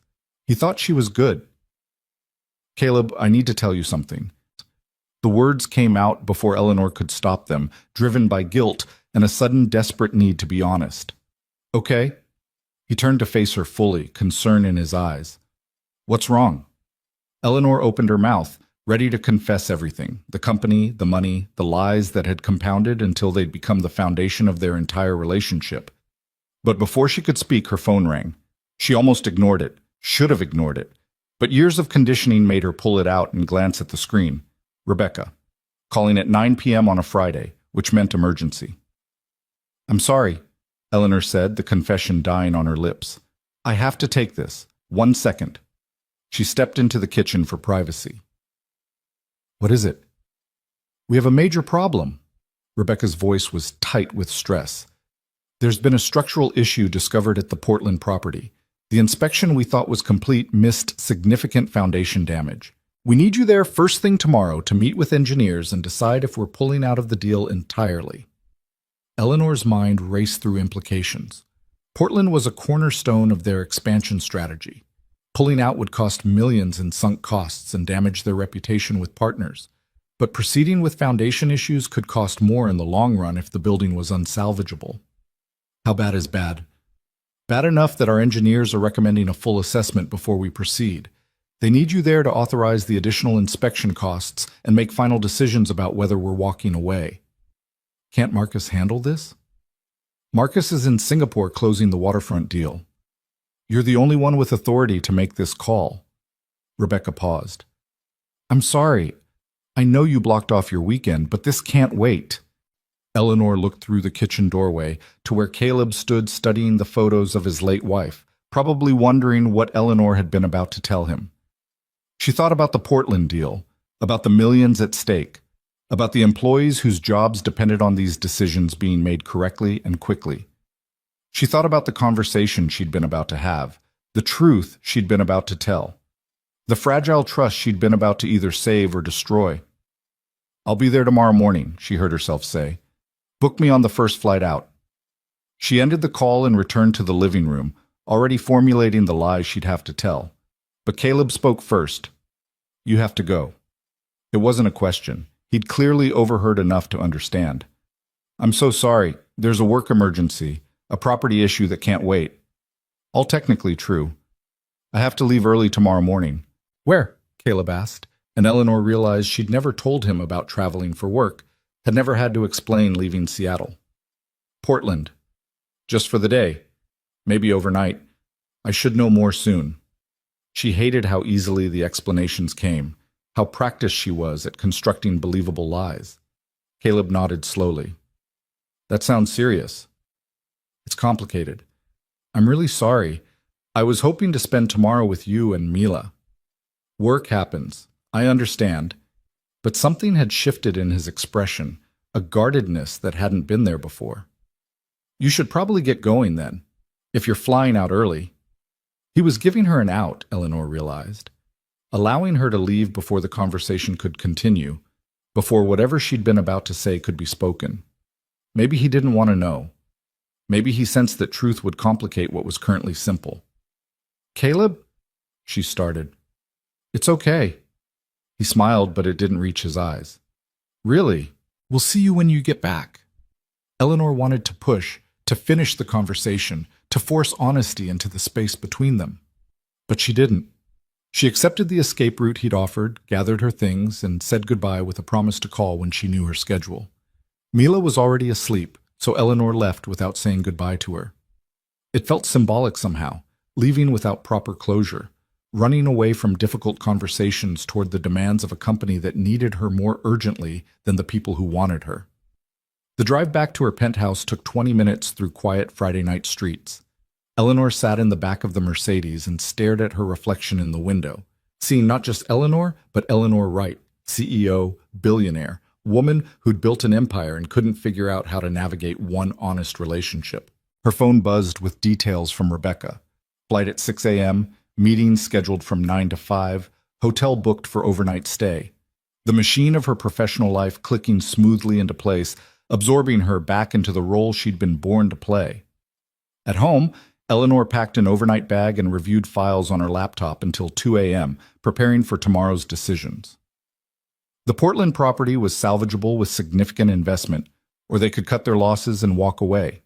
Either choice had implications that would ripple through the company for years.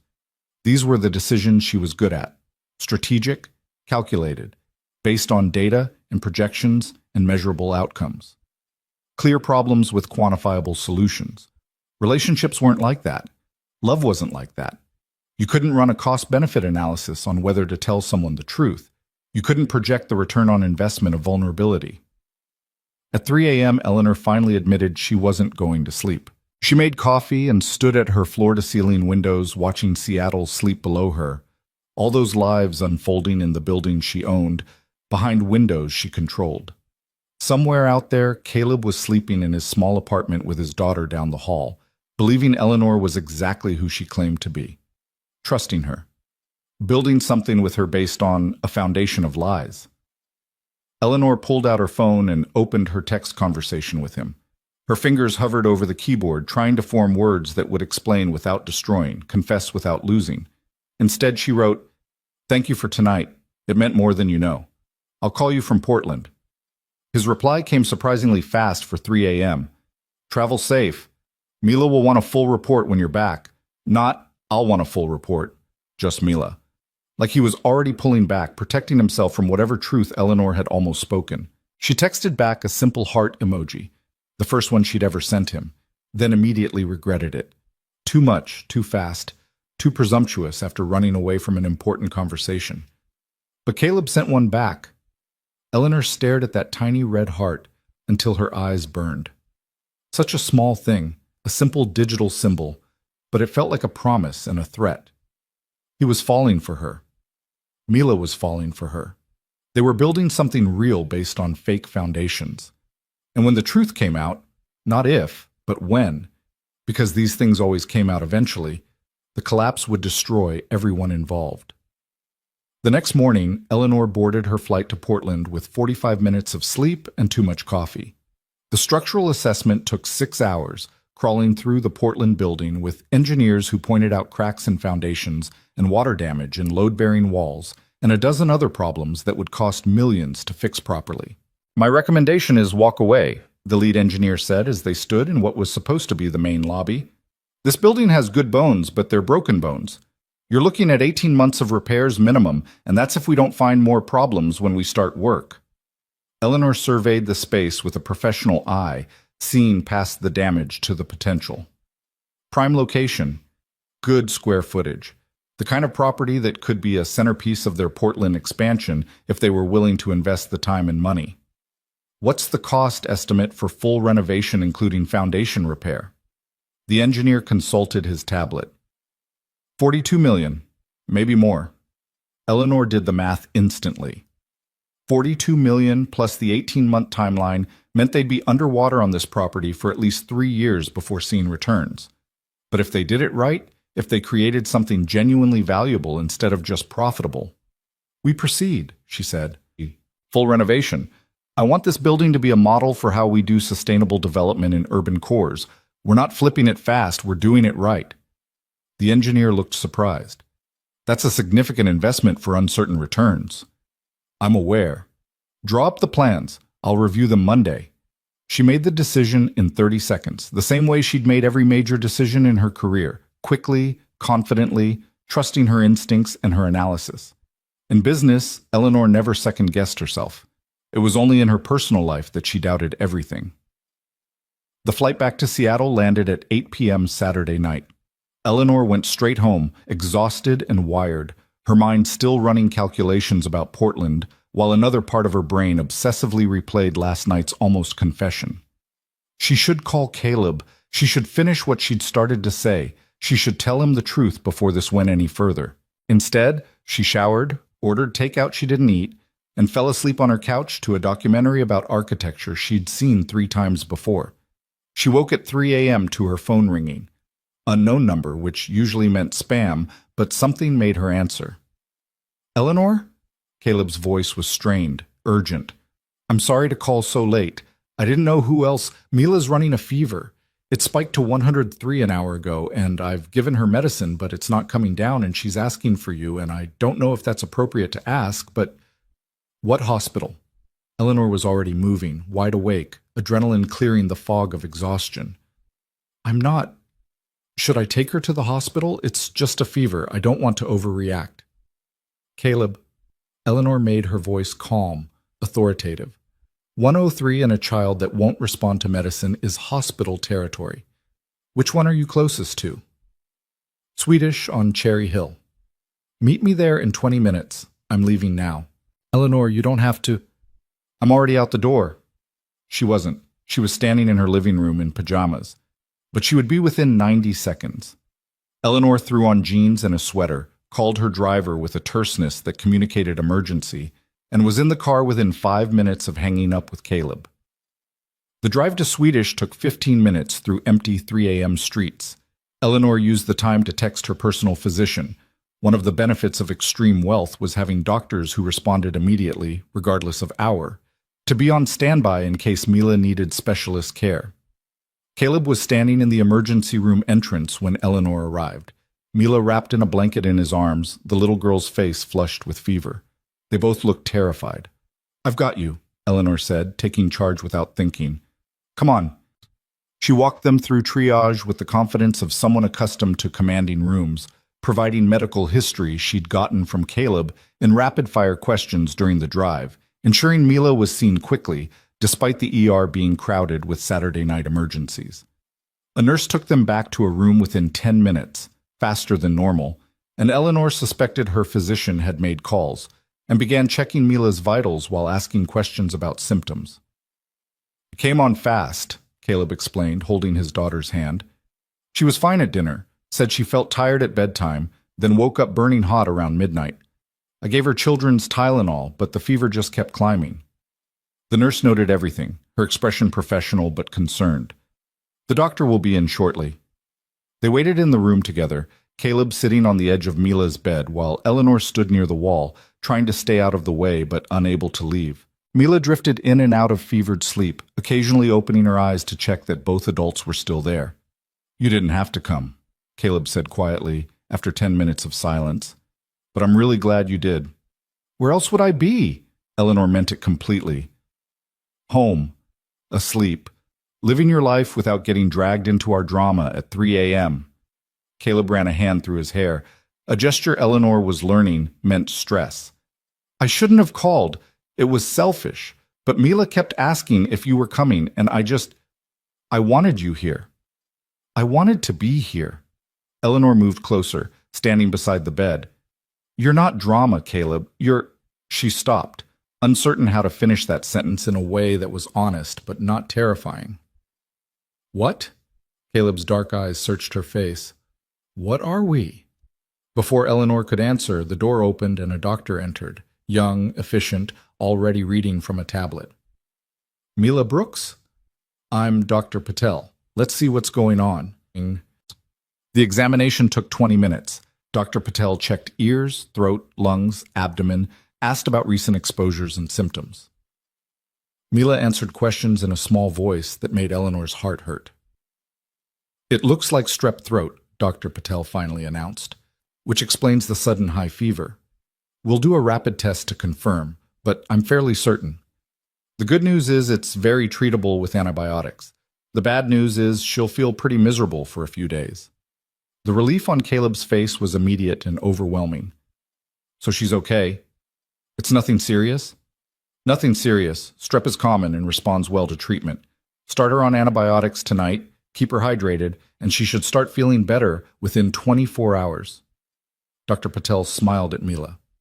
You're going to be fine, kiddo, but no school for a few days. Mila managed a weak smile. No math test Monday? No math test Monday, the doctor confirmed. They left the hospital an hour later with prescriptions and instructions, and Mila falling asleep against her father's shoulder.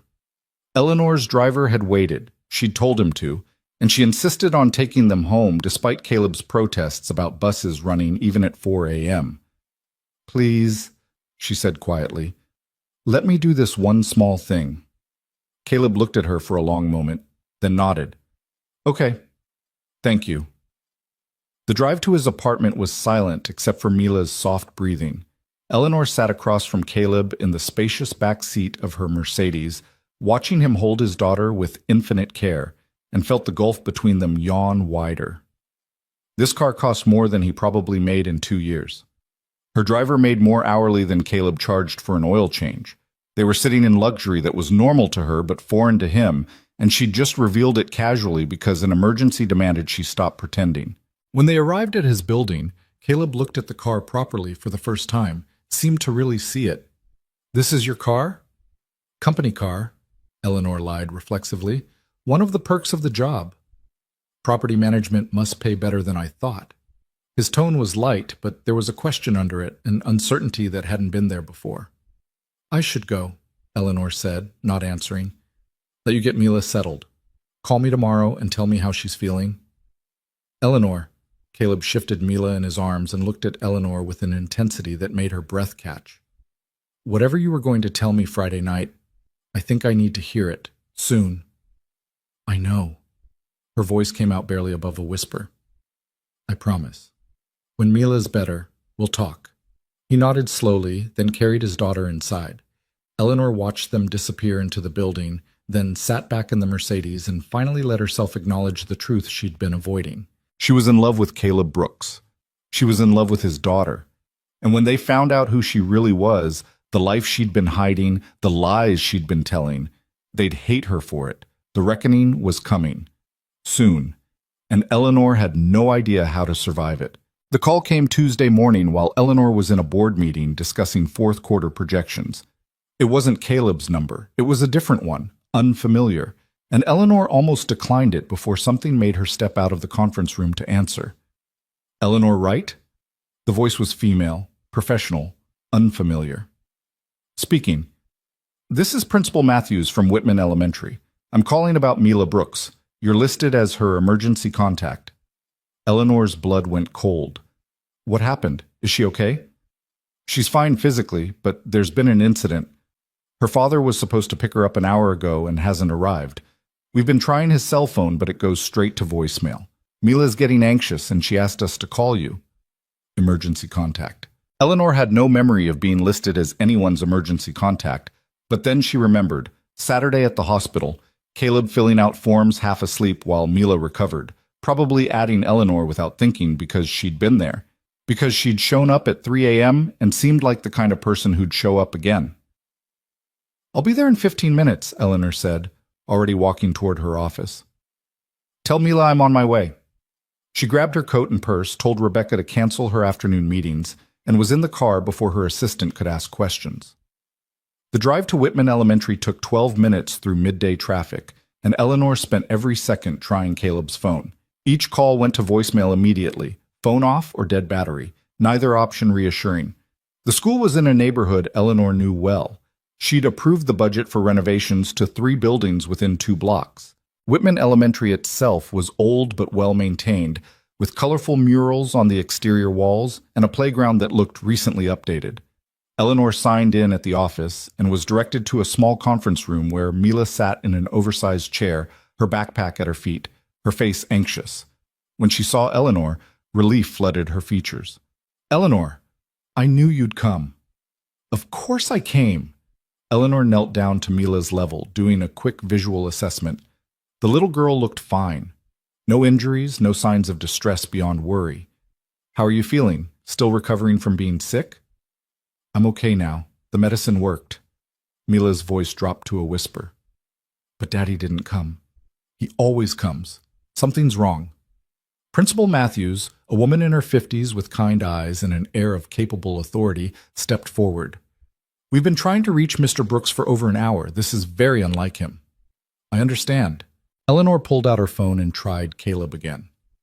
Voicemail. She thought for a moment, then dialed a different number, one she shouldn't know, but had looked up after their coffee date in case of emergency. Davidson's Auto Repair. Davidson's, this is Jerry. Hi, I'm looking for Caleb Brooks. Is he working today? A pause. Who's asking? I'm a friend. His daughter's school called and they can't reach him. I'm trying to find out if he's still at work. Another pause, longer this time. When Jerry spoke again, his voice was cautious. Caleb's not here. There was an accident this morning. He got taken to Harborview about 2 hours ago. The world tilted. Eleanor gripped the edge of the table to steady herself. What kind of accident? Is he okay? Car fell off a lift. Caleb was underneath doing an oil change when the hydraulics failed. He pushed the customer's kid out of the way. Stupid kid shouldn't have been in the bay, but took the impact himself. Jerry's voice was rough with worry. Broken leg for sure, maybe some ribs. They took him in an ambulance. I tried calling his emergency contact, but the number's disconnected. Thank you. Eleanor's mind was racing. Harborview, you said? Yeah, tell him we're all thinking about him, and his job's secure, whatever he needs. Eleanor ended the call and looked at Principal Matthews. Caleb's been in an accident. He's at Harborview Medical Center. I need to get Mila and take her to see him. Of course. The principal's expression shifted to concern. Is it serious? I don't know yet. Eleanor turned to Mila, who'd gone very pale. Hey, look at me. Your dad got hurt at work, but he's okay. He's at the hospital, and we're going to go see him right now. Is he going to die? Mila's voice was small, terrified. Like Mama? Eleanor's heart cracked. No, sweetheart. No, he's going to be fine. I promise. She shouldn't make promises she couldn't keep, but Mila needed certainty right now, needed someone to be strong and sure. Come on, let's go find your dad. The drive to Harborview took 20 minutes. Mila sat in the back seat of the Mercedes, silent and scared, her small hand clutching Eleanor's. Eleanor held on tight and made phone calls with her free hand, to the hospital to get information on Caleb's status, to her physician to ensure he'd get the best care, to Rebecca to explain why she wouldn't be back today. Should I reschedule tomorrow's acquisition meeting? Rebecca asked. Yes. Reschedule everything until I tell you otherwise. Eleanor, the Singapore investors are only here for... I said reschedule. Eleanor's voice was steel. Handle it, Rebecca. She ended the call and focused on Mila, who was staring out the window with tears tracking silently down her face. Eleanor had no experience with children, no instinct for the right words in moments like this. But she knew about fear and loss and the desperate need for someone to be steady when your world was falling apart. Tell me about your book, Eleanor said gently. The one you're writing about the princess who doesn't want to be a princess. What happens next in the story? Mila sniffled. She runs away to the forest and meets a talking wolf who's actually nice, not scary, and the wolf teaches her about being brave. What does the wolf say about being brave? That being brave isn't not being scared. It's being scared but doing the thing anyway. Mila's voice steadied slightly. Like going into the forest even though you don't know what's there. That's very wise. Eleanor squeezed her hand. Your dad's brave like that. He got hurt protecting someone else. That's the bravest kind of brave. He always protects people. Mila wiped her eyes with her free hand. He protected me when Mama was sick. He made everything okay even when it wasn't okay. Loves you very much. I know. Mila looked at Eleanor directly. Do you love him? The question landed like a physical blow. Eleanor opened her mouth to deflect, to give some appropriate adult non-answer, but Mila's eyes, Sarah's eyes, full of grief and hope and the desperate need for truth, stopped her. Yes, Eleanor said quietly. I do. Does he know? I don't know. Maybe not yet. Mila nodded like this made sense. You should tell him. Mama always said the important stuff shouldn't wait because you never know how much time you have. Out of the mouths of children. Eleanor felt tears prick her own eyes and blinked them back fiercely. Your mama was very smart. I know. Everyone says that. Mila leaned against Eleanor's shoulder. Will you stay with us? At the hospital. I don't want to be alone. I'm not going anywhere, Eleanor promised. Not anywhere. Harborview Medical Center was one of Seattle's premier trauma hospitals, and Eleanor's physician had already smoothed the way by the time they arrived. A nurse met them at the emergency entrance and escorted them directly to the third floor where Caleb had been moved after initial treatment. He's stable, the nurse explained as they walked. Broken tibia, 3 cracked ribs, some bruising. He was lucky. Could have been much worse. He's awake and asking for his daughter. They reached Caleb's room and Eleanor paused at the door, letting Mila go in first. The little girl ran to her father's bedside, careful not to jostle him, her face transforming from fear to relief. Daddy, you're okay. Hey, baby. Caleb's voice was rough, strained with pain, but his smile was genuine. His left leg was in a cast, his torso wrapped in bandages visible above the hospital gown. I'm okay. I'm sorry I scared you. You didn't come get me from school. Mila's voice shook. I thought something really bad happened. Something did happen, but I'm okay now. Caleb looked past his daughter to where Eleanor stood in the doorway. His expression shifted, surprise, gratitude, something deeper that made Eleanor's breath catch. Eleanor, you came. The school called. I'm listed as Mila's emergency contact, apparently. I added you at the hospital Saturday. I should have asked first. I'm sorry. Caleb shifted slightly and winced. Thank you for getting her. Thank you for being there. Eleanor walked into the room properly, taking in the monitors and IV and all the evidence of how close this had been to being much worse. What happened? Hydraulic lift failed. Customer's son was in the bay when he shouldn't have been. 12 years old, curious, stupid timing. The lift started to drop and I just reacted. Pushed him out, took the hit myself. Caleb tried to shrug and gasped with pain. Kid's fine, I'm mostly fine. Could have been worse, could have been fatal, Eleanor said, her voice sharper than intended. The fear she'd been suppressing came flooding out as anger. You could have died saving someone else's child while your daughter waited at school wondering why you didn't come. Eleanor, Caleb started. No. She was pacing now, unable to stand still. You don't get to be cavalier about this. You don't get to mostly fine your way out of how serious this was. Mila's already lost one parent. She can't— Eleanor's voice broke. She can't lose you too. The room went very quiet. Mila was staring at Eleanor with wide eyes. Caleb's expression had gone soft and understanding in a way that made Eleanor want to run. You're right, he said gently. I'm sorry. I should have been more careful. You saved a child's life. Eleanor stopped pacing, forced herself to breathe. I'm not saying you shouldn't have done it. I'm saying I don't know what I'm saying. You're saying you were scared. Caleb reached out his hand toward her. Come here. Eleanor moved to the bedside, and Caleb took her hand, his grip warm and solid despite everything. I was scared too. My first thought when that car started falling wasn't about getting hurt. It was about Mila, about not being there for her, about leaving her alone. His eyes were bright with unshed tears. But I'm here. I'm okay. And you came for her, which means she wasn't alone. So thank you. You don't need to thank me. Eleanor's voice was barely a whisper. I love her.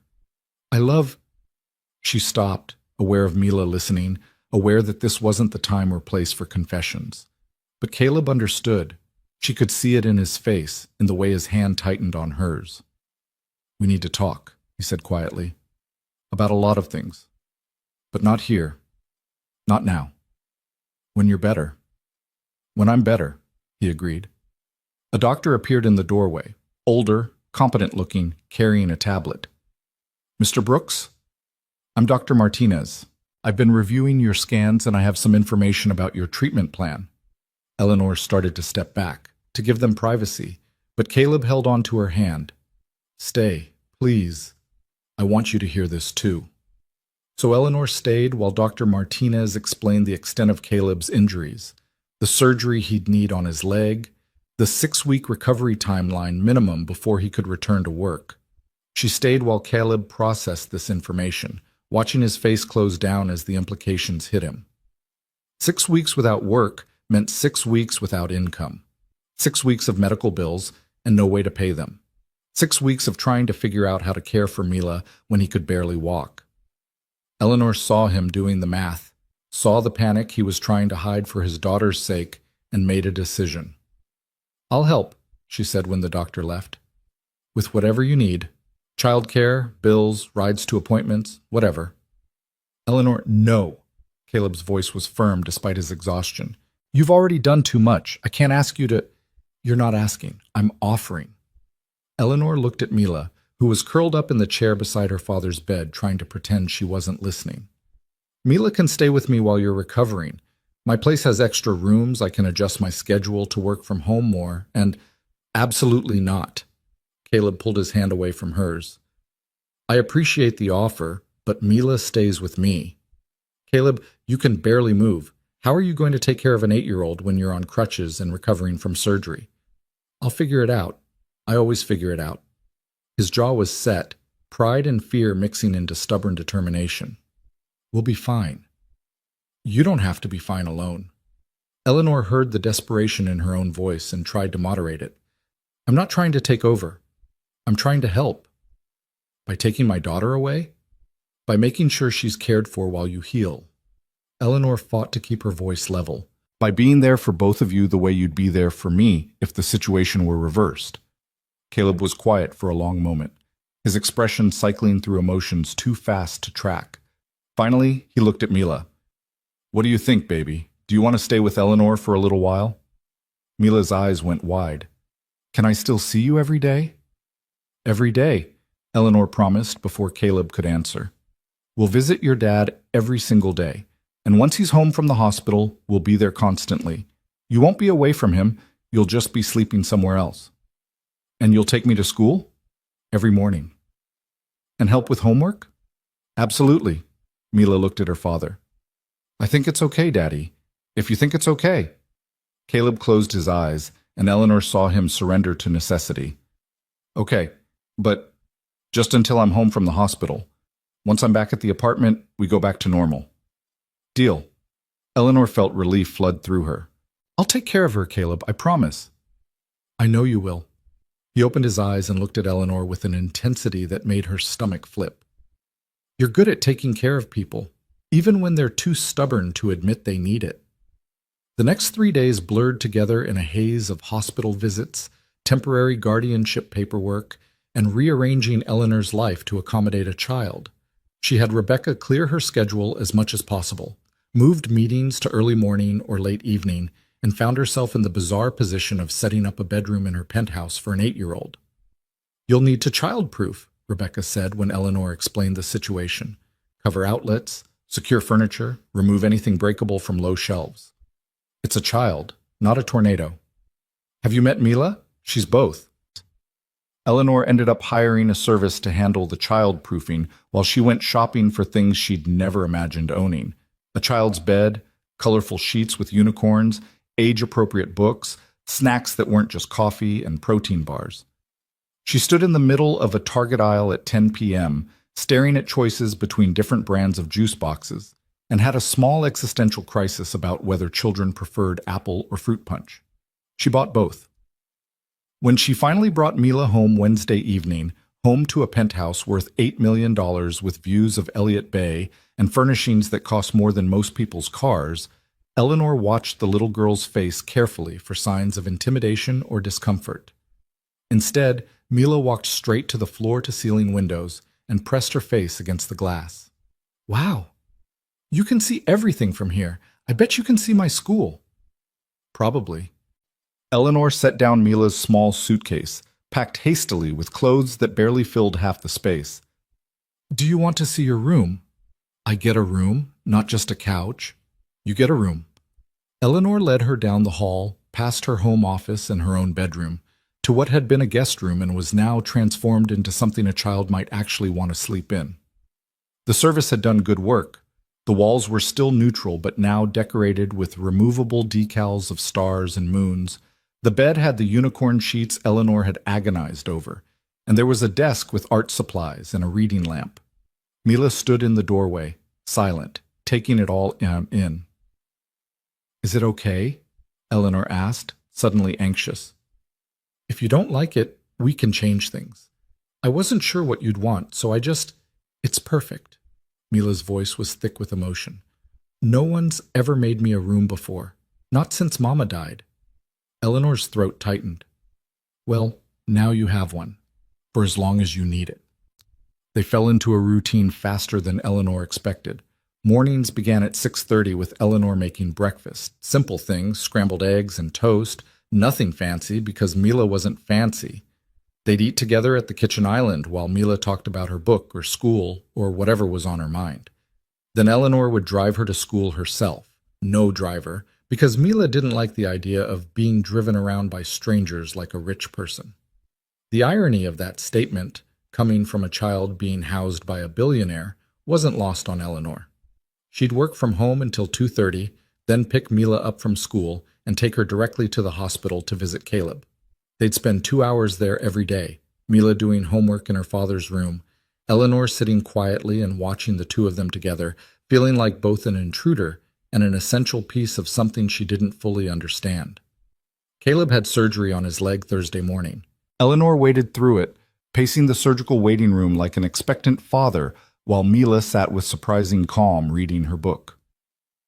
When the surgeon came out to say everything had gone well, Eleanor cried from relief and Mila patted her hand and said, "It's okay to be scared. That's what makes it brave." In the evenings, back at the penthouse, Eleanor and Mila would make dinner together. Eleanor discovered she actually enjoyed cooking when it was for someone else. When Mila stood on a stool at the counter asking questions about why onions made you cry and whether garlic was really a vegetable. They'd eat together, then Eleanor would help with homework, rediscovering long division and spelling lists and the bizarre complications of third-grade social studies.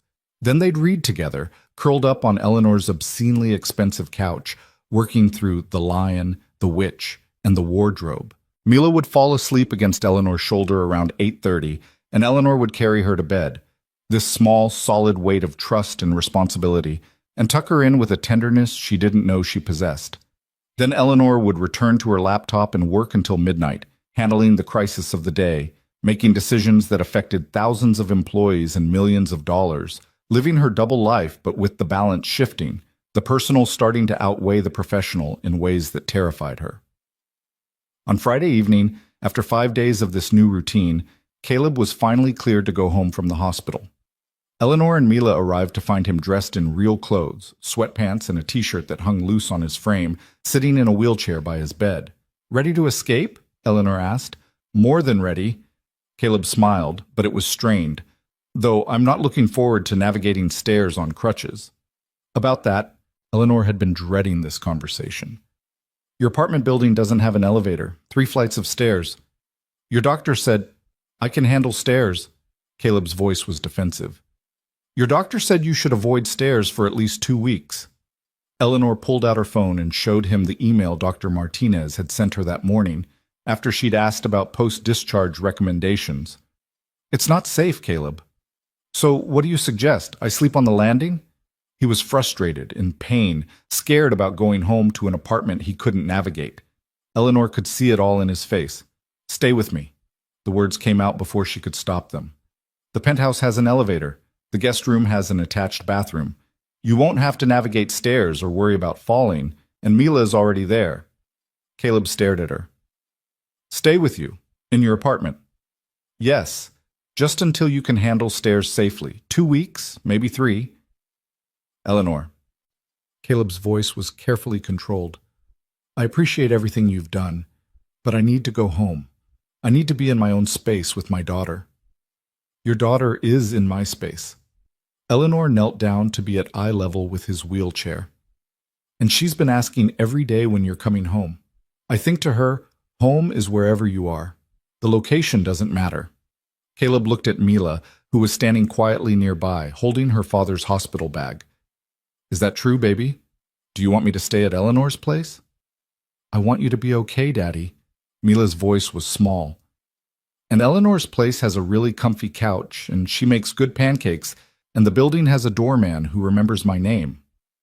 Caleb closed his eyes, and Eleanor watched him surrender again to circumstances beyond his control.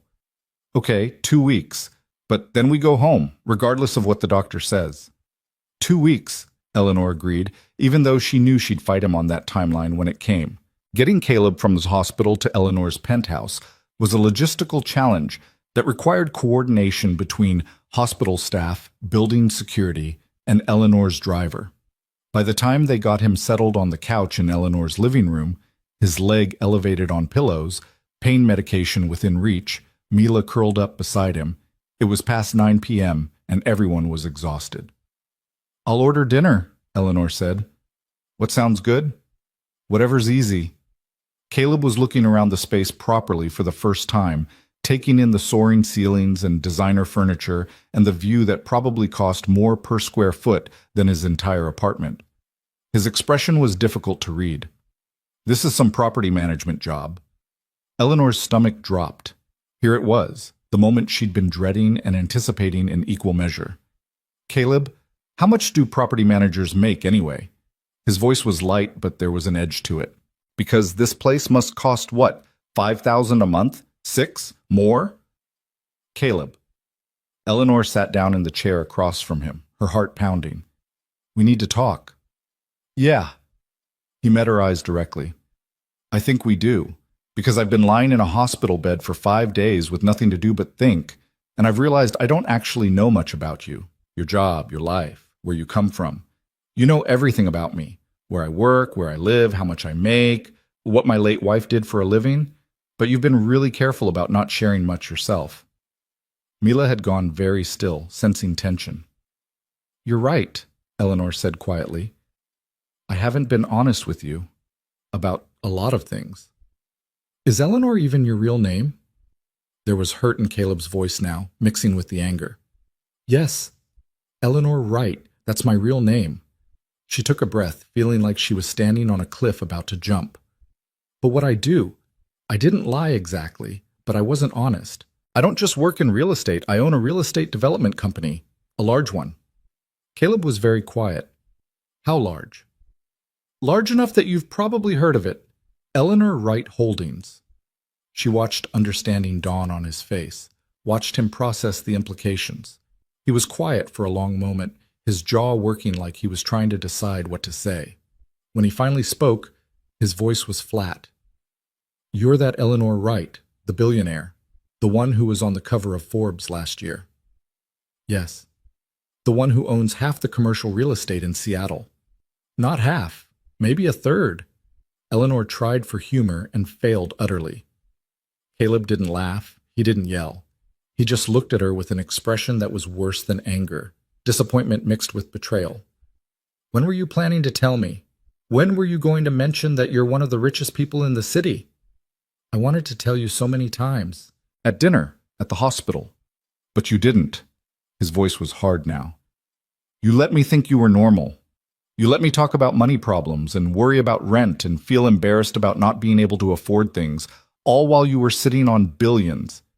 Do you have any idea how that feels? How completely humiliating this is? I never meant to humiliate you. Eleanor felt tears building, but refused to let them fall. I wanted someone to see me. Not my money, not my company. Just me. Well, congratulations. You got what you wanted. Caleb's voice was bitter. You got to play normal for a few weeks while I made a fool of myself, while I worried about how to pay for dinner and counted change for bus fare and tried to figure out how to keep my daughter fed on a mechanic's salary. You were probably laughing at... I never laughed at you. Eleanor's voice rose despite her efforts to stay calm. Not once. I admired you. I envied what you had. The authenticity, the real connections, the life you'd built without money solving every problem. I wanted what you had more than you could possibly imagine. What I had. Caleb's eyes were bright with unshed tears. Past tense, because this changes everything, doesn't it? Now you're not Eleanor who shared my table at a restaurant. You're Eleanor Wright, CEO, billionaire, completely out of my league in every way that matters. That's not true. Isn't it? He gestured around the penthouse with his free hand. Look at this place. Look at your life. You're not just rich, Eleanor. You're wealthy in a way I can't even conceptualize. This couch I'm sitting on probably costs more than I make in 6 months. That view probably costs more than my entire apartment building. We're not the same. We were never the same. And you knew that, but you let me think we were. Eleanor felt something break inside her chest. So what are you saying? That this is over? That we can't... I don't know what I'm saying, Caleb's voice cracked. I just know that I fell in love with someone who doesn't exist. The Eleanor I knew. The one who pushed Mila on swings and ate tacos from food trucks and worried about being late to pick her up from school. That person isn't real. That person was a role you were playing. That person is real. Eleanor was crying now, unable to hold it back. That's the realest I've been in years. Everything I felt, everything we shared, that was real. The money doesn't change that. The money changes everything.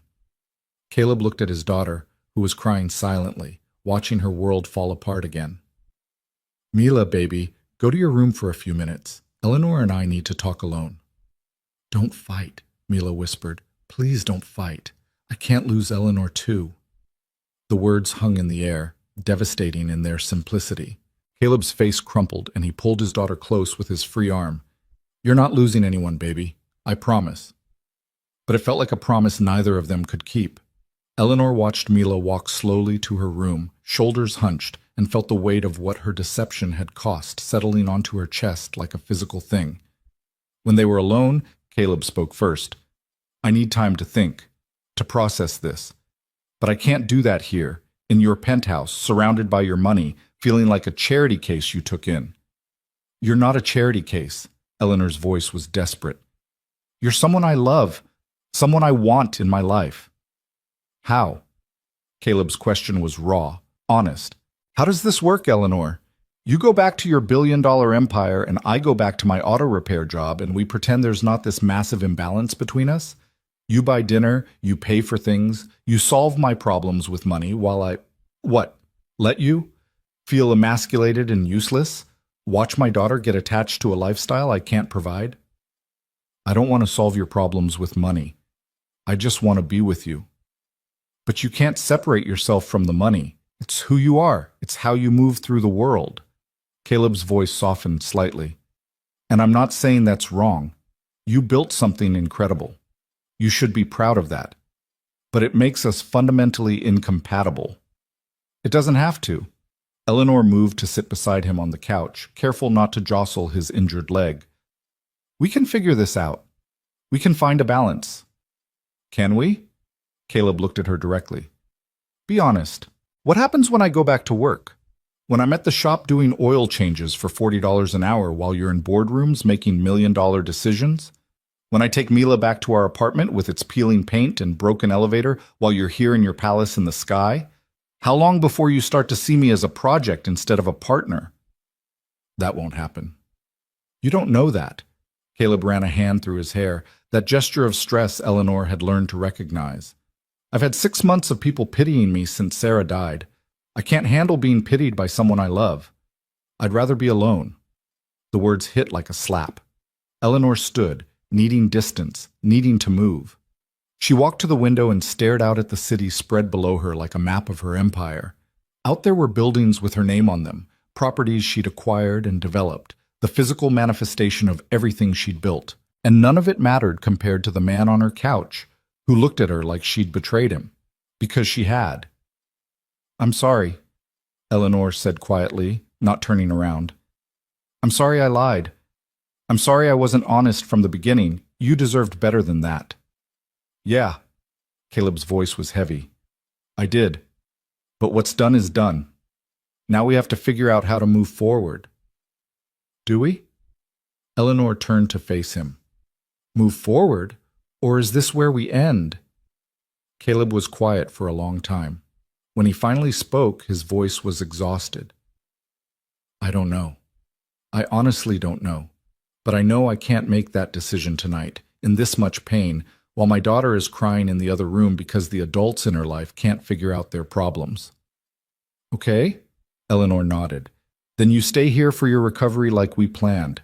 We'll be civil for Mila's sake. And when you're better, when you can think clearly, we'll talk again. Really talk. And until then? Until then, I'll try to be the Eleanor you thought you knew. No money, no company, no empire, just me. The problem is, Caleb said softly, you can't separate yourself from those things. They're part of you. And maybe that's the real issue, not that you lied, but that I don't actually know how to love someone whose world is so completely different from mine. Eleanor had no answer for that, so she just stood there at her window, overlooking a city she owned but couldn't control, and felt the future she'd been building slip through her fingers like water. In her room, Mila cried herself to sleep. On the couch, Caleb stared at the ceiling and tried to reconcile the woman he'd fallen for with the billionaire she actually was. And by the window, Eleanor Wright, CEO, empire builder, woman who could buy and sell companies but couldn't figure out how to save one relationship, finally admitted that sometimes money couldn't fix everything. Sometimes money was the problem. The silence that followed lasted 3 days. Not actual silence. There were words exchanged about medication schedules and physical therapy appointments and what Mila needed for school. But the real conversations, the ones that mattered, hung suspended between Eleanor and Caleb like a sword waiting to fall.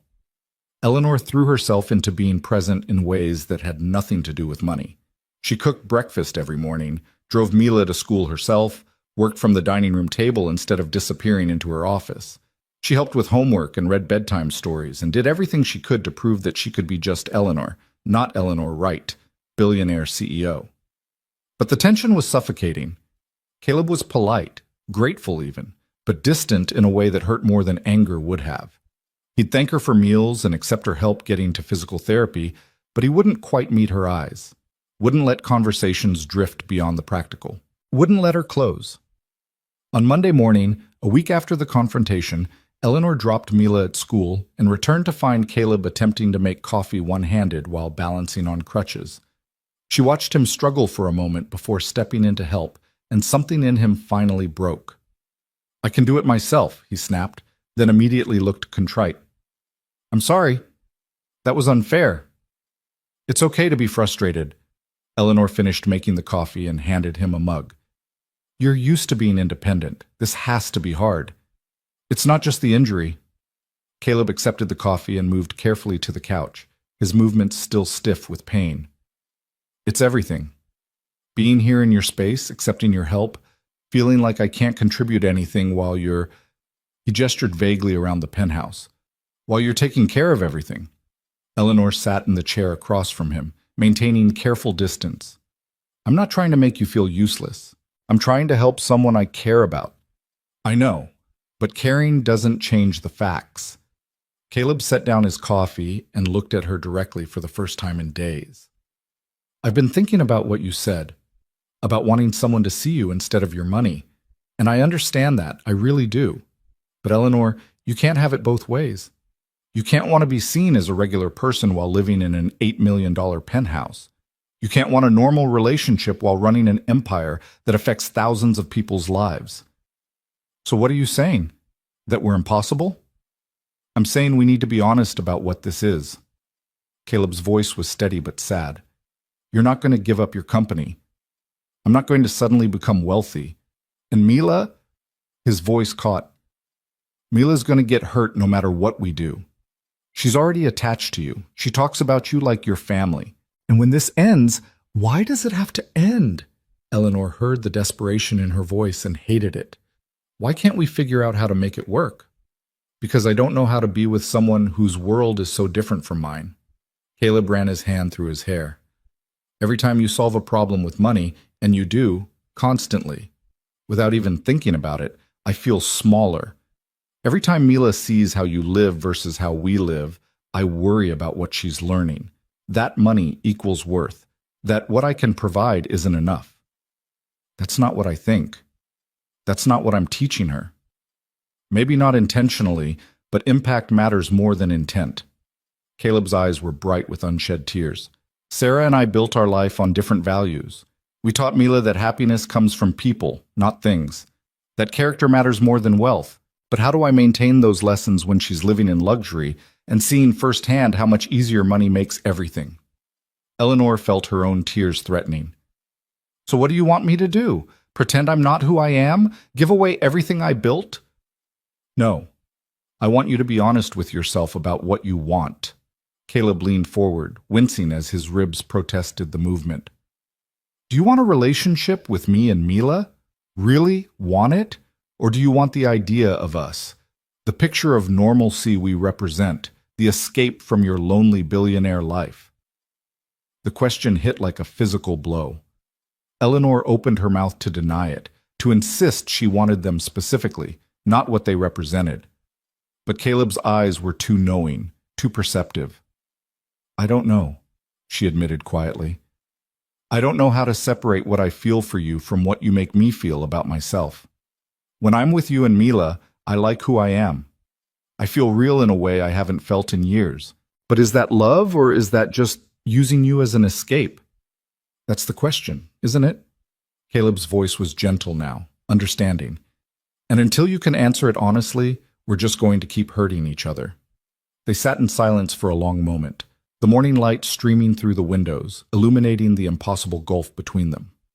Eleanor thought about the first night at Marcello's, about an empty chair and a desperate father, and a choice that had felt simple then but had become impossibly complicated. "I should go back to work," she said finally. "Really go back, not work from home, trying to prove something. I need to remember who I am separate from you." Caleb nodded. "And I need to go home, to my apartment, with Mila. Not right away. I know I'm not ready physically, but soon. Before we all get too comfortable with this arrangement that isn't sustainable." "Okay." Eleanor stood, feeling like she was giving up, but knowing he was right. "One more week. Then we'll figure out the logistics of getting you home." "One more week," Caleb agreed. Eleanor went to her office and did something she rarely did. She called her father. Richard Wright answered on the third ring, surprise evident in his voice. They weren't close, hadn't been since Eleanor's mother died, but he knew her better than almost anyone.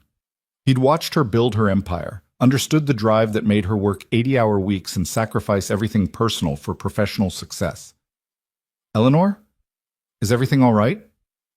"I need advice." The words felt foreign. "About something personal." There was a long pause. "That's not usually your area of concern." "I know, but I've met someone. Someone completely outside my world. And it's complicated." She explained the situation in broad strokes, leaving out names and identifying details, but laying bare the central problem. Her father listened without interrupting, and when she finished, he was quiet for a moment. "Your mother and I had a similar problem," he said finally. "When we met, she was a kindergarten teacher. I was already CFO of the firm. The money difference was massive, though not on the scale you're dealing with, and it nearly destroyed us." Eleanor had never heard this story. "What happened?" "She almost left me. Said she couldn't be with someone who solved every problem by throwing money at it, who didn't understand that some things couldn't be bought. We separated for 3 months. His voice was distant, remembering.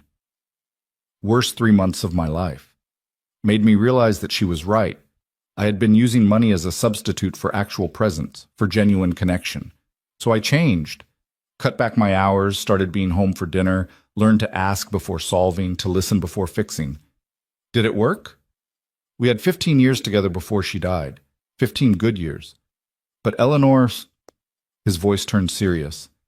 It only worked because I was willing to change, fundamentally. Not just adjust my schedule, but change how I thought about success, about what mattered. And even then, the balance was precarious. When she died, I fell right back into work because it was easier than grief. You know how that turned out. Eleanor did know. Her father had become a workaholic after her mother's death, essentially abandoning his daughter emotionally while providing for her materially. It had taught Eleanor that money was safer than love, that professional success was more reliable than human connection. I don't know how to change, Eleanor said quietly. This is who I am. This is what I built. Then you need to decide what matters more, the empire or the man. Because, Eleanor, you can't have both, not at the level you're trying to operate. Something has to give. After she hung up, Eleanor sat in her office for a long time, staring at the Seattle skyline. Her city, her kingdom, the physical manifestation of everything she'd sacrificed and achieved. Out there were buildings with her name on them, properties that would outlast her, a legacy that would be studied in business schools for decades. And here in her penthouse was a man and a little girl who might walk away, leaving her with nothing but the empire she'd chosen over them. The choice should have been easy. She'd spent 15 years building Eleanor Wright Holdings. She'd sacrificed relationships, friendships, sleep, health, everything to create something meaningful and lasting. Choosing one man and his daughter over all of that was irrational, emotional, the kind of decision weak people made when they let feelings override logic. But when Eleanor tried to imagine her life without Caleb's steady presence, without Mila's laughter and impossible questions and fierce hugs, the empire felt hollow. The buildings felt empty. Success felt meaningless. That evening, Eleanor made dinner, actual cooking, not ordering in, and called Caleb and Mila to the table. Mila chattered about school and her friend Emma's new haircut, and Caleb contributed when prompted but mostly stayed quiet. They were 3 people eating together but feeling very separate, the fragile connection they'd built fraying visibly. After dinner, while Eleanor helped Mila with homework, her phone buzzed with an email from Marcus. The subject line read, "Urgent, Aurora Avenue acquisition." Eleanor's stomach dropped. Aurora Avenue. Caleb's neighborhood, the project she'd been avoiding thinking about for weeks. She opened the email and read Marcus's update. The deal was ready to close. The board had approved it. They were just waiting for Eleanor's final signature to begin acquisition and development. Timeline for renovation, 18 months. Expected displacement of current residents, 75% within the first year, including, almost certainly, Caleb and Mila. Eleanor stared at the email, then at Mila bent over her math homework, tongue poking out in concentration. She thought about Caleb's small apartment with its photos of Sarah and worn furniture and evidence of life being lived on a tight budget. She thought about Mila's school, her friends, the stability Caleb had fought so hard to maintain. She thought about her father's words, "Something has to give." Eleanor pulled out her laptop and started typing, not a reply to Marcus, but something else entirely. A proposal that would probably shock her board, that went against every business principle she'd ever followed, that would cost her company millions in potential profit. But it was right. For the first time in weeks, Eleanor knew with absolute certainty that what she was about to do was right. It took her 3 hours to write, refine, and attach the necessary documentation. When she finally sent it at nearly midnight, she felt both terrified and liberated. She'd just put her values ahead of her bottom line, something she'd sworn never to do, something her entire empire was built on not doing. She'd just chosen people over profit. Specifically, she'd chosen Caleb and Mila's neighborhood over her company's expansion. She didn't tell Caleb what she'd done. Not yet. She needed to see if the board would approve it first, needed to know if she could actually pull off what she was attempting before raising hopes that might be crushed.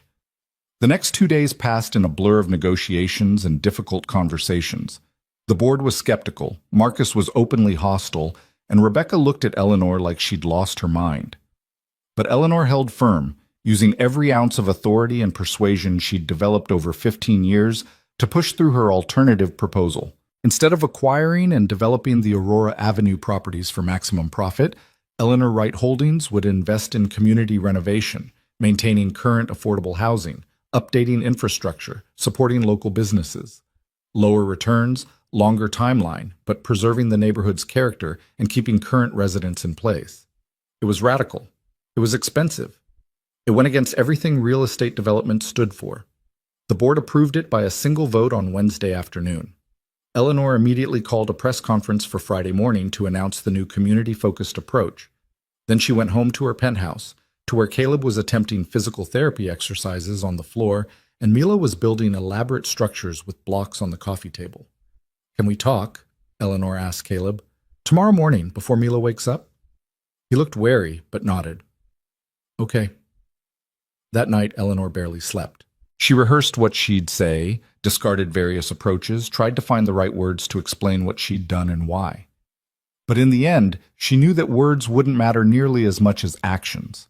She'd been all words for weeks now, promises to change, claims about loving him, insistence that money didn't matter, but she'd never backed it up with actual sacrifice. Tomorrow, that would change. She met Caleb in the kitchen at 5 a.m. before Mila's alarm went off. He was already there, making coffee, the routine they'd fallen into over the past week. His leg cast was still cumbersome, but he moved more easily now, his ribs healing enough that he didn't wince with every breath. "You're up early," he said, handing her a mug without being asked. "Couldn't sleep."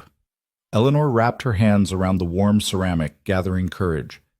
"I need to show you something. It's going to be on the news this morning anyway, but I want you to hear it from me first." "Okay." Caleb sat down at the kitchen island, giving her his full attention. Eleanor pulled out her laptop and turned it to face him. On the screen was a press release scheduled to go live in 4 hours. Eleanor Wright Holdings announces revolutionary community first development approach. She watched his face as he read, saw confusion give way to understanding, saw understanding give way to shock. "Aurora Avenue," he said quietly. "That's my neighborhood." "I know." "You were going to develop it, buy up the properties, renovate, drive up rents, price out people like me." His voice was flat, stating facts. "That was the plan," Eleanor admitted. "I've had the proposal on my desk for 3 months. The board approved it. It would have been incredibly profitable." "Would have been." Past tense. Caleb looked up at her. "What changed?" "I changed." Eleanor sat down across from him. "Or I'm trying to change. The old version of me, the one who built this empire, she would have signed off on that deal without hesitation. Properties are properties, profit is profit, and personal feelings don't factor into business decisions. That's what I've always believed. And now? Now I can't separate business from personal, because my business decisions affect real people, people like you and Mila. That building we were going to acquire? Your building, Your home. I was literally planning to price you out of your apartment while dating you, while taking care of your daughter, while falling in love with you both." Eleanor's voice cracked, and I didn't realize how fundamentally wrong that was until I tried to imagine actually doing it. Until I tried to picture signing papers that would destroy your stability while pretending I cared about your well-being. Caleb was very quiet, reading through the press release again. This new approach, maintaining affordable housing, community investment, supporting current residents, this is going to cost you millions in lost profit. Tens of millions, actually. Marcus ran the numbers. Eleanor tried for a smile. "He's not happy with me." "Why did you do it?" "Because you were right about everything." Eleanor met his eyes directly. "I can't separate myself from my money. It's part of who I am, what I built. But I can change what I do with it. I can choose to use my power to help instead of displace, to support instead of exploit. And I can prove to you and to myself that profit isn't the only measure of success." "Eleanor," Caleb's voice was rough with emotion, I don't even know what to say. This is your company, your empire. You built this for 15 years, and you're changing your entire approach because of me? Because of you and Mila. Because of everyone like you, people working hard, doing everything right, and still getting priced out of their own neighborhoods by people like me. Eleanor felt tears building, but let them come. Because I looked at who I was becoming, and I didn't like it. Because I realized I could own half of Seattle and still be completely alone, or I could own less and maybe have something real. Caleb reached across the island and took her hand. His grip was warm, solid, everything she'd been afraid of losing. "That's the most romantic thing anyone's ever done for me. But Eleanor, you can't make massive business decisions based on one relationship. What if this doesn't work out between us? What if we try and fail anyway? Then I'll have made my company better regardless." Eleanor squeezed his hand. "This isn't just about us. This is about doing business differently, about proving that profit and people don't have to be enemies. And yes, you inspired it. You and Mila showed me what I was missing, what I was destroying by only caring about bottom lines. But the choice is mine. I'm doing this because it's right, not because I'm trying to buy your forgiveness." "I know." Caleb's eyes were bright with tears. "That's why it matters. That's why I believe you." They sat in silence for a moment, hands linked across the island, the morning light starting to filter through the windows. Eleanor heard Mila's alarm go off down the hall, heard small feet hitting the floor. "So what now?" Eleanor asked quietly. "Where does this leave us?" "I don't know," Caleb admitted. "You've changed your business. That's huge. That's incredible. But the fundamental problem is still there. You're a billionaire. I'm a mechanic. That gap doesn't disappear just because you're investing in affordable housing." "I'm not asking it to disappear. I'm asking if we can bridge it." Eleanor's voice was steady, despite her fear. "If we can find a way to be together that respects both our values, both our lives. I'm not going to pretend I'm not wealthy, but I'm also not going to use my wealth as a weapon or a wall between us." "How do we do that, practically speaking?" Caleb's question was genuine, searching for answers. "We set boundaries, we communicate. We let me pay for things sometimes because I want to and I can, but we let you contribute in ways that matter to you. We teach Mila that worth isn't measured in dollars, but we also don't pretend that money doesn't make some things easier." Eleanor took a breath. "We figure it out together, one day at a time, being honest about what's working and what's not." "That sounds terrifying." "It is terrifying, but I'm willing to try if you are." Caleb studied her face for a long moment. "You really love us, don't you? Not the idea of us, but actually us." "With everything I have," Eleanor said simply. "I love Mila's impossible questions and fierce heart. I love your devotion to her, your quiet strength, the way you see the best in people. I love how you both make me want to be better than I am. And I love that you challenge me, that you don't let me hide behind money or power or carefully constructed walls." "I love you too," Caleb said softly. "I've been trying not to, trying to protect myself and Mila from getting hurt. But I love you. And that terrifies me more than anything else. Because you lost Sarah." Eleanor understood now, finally understood the fear driving his resistance. "Because I lost Sarah," he confirmed. and because loving someone means risking that kind of loss again. It means being vulnerable, being open, trusting that the other person won't leave or hurt you. And with the wealth difference, with the fundamental inequality between us, that trust is harder. Because you could leave any time. You could walk away to your empire and your billions and barely notice we're gone. I would notice. Eleanor's voice was fierce. I would notice every single day. You and Mila aren't side characters in my story. You're the story. Everything else is just background noise.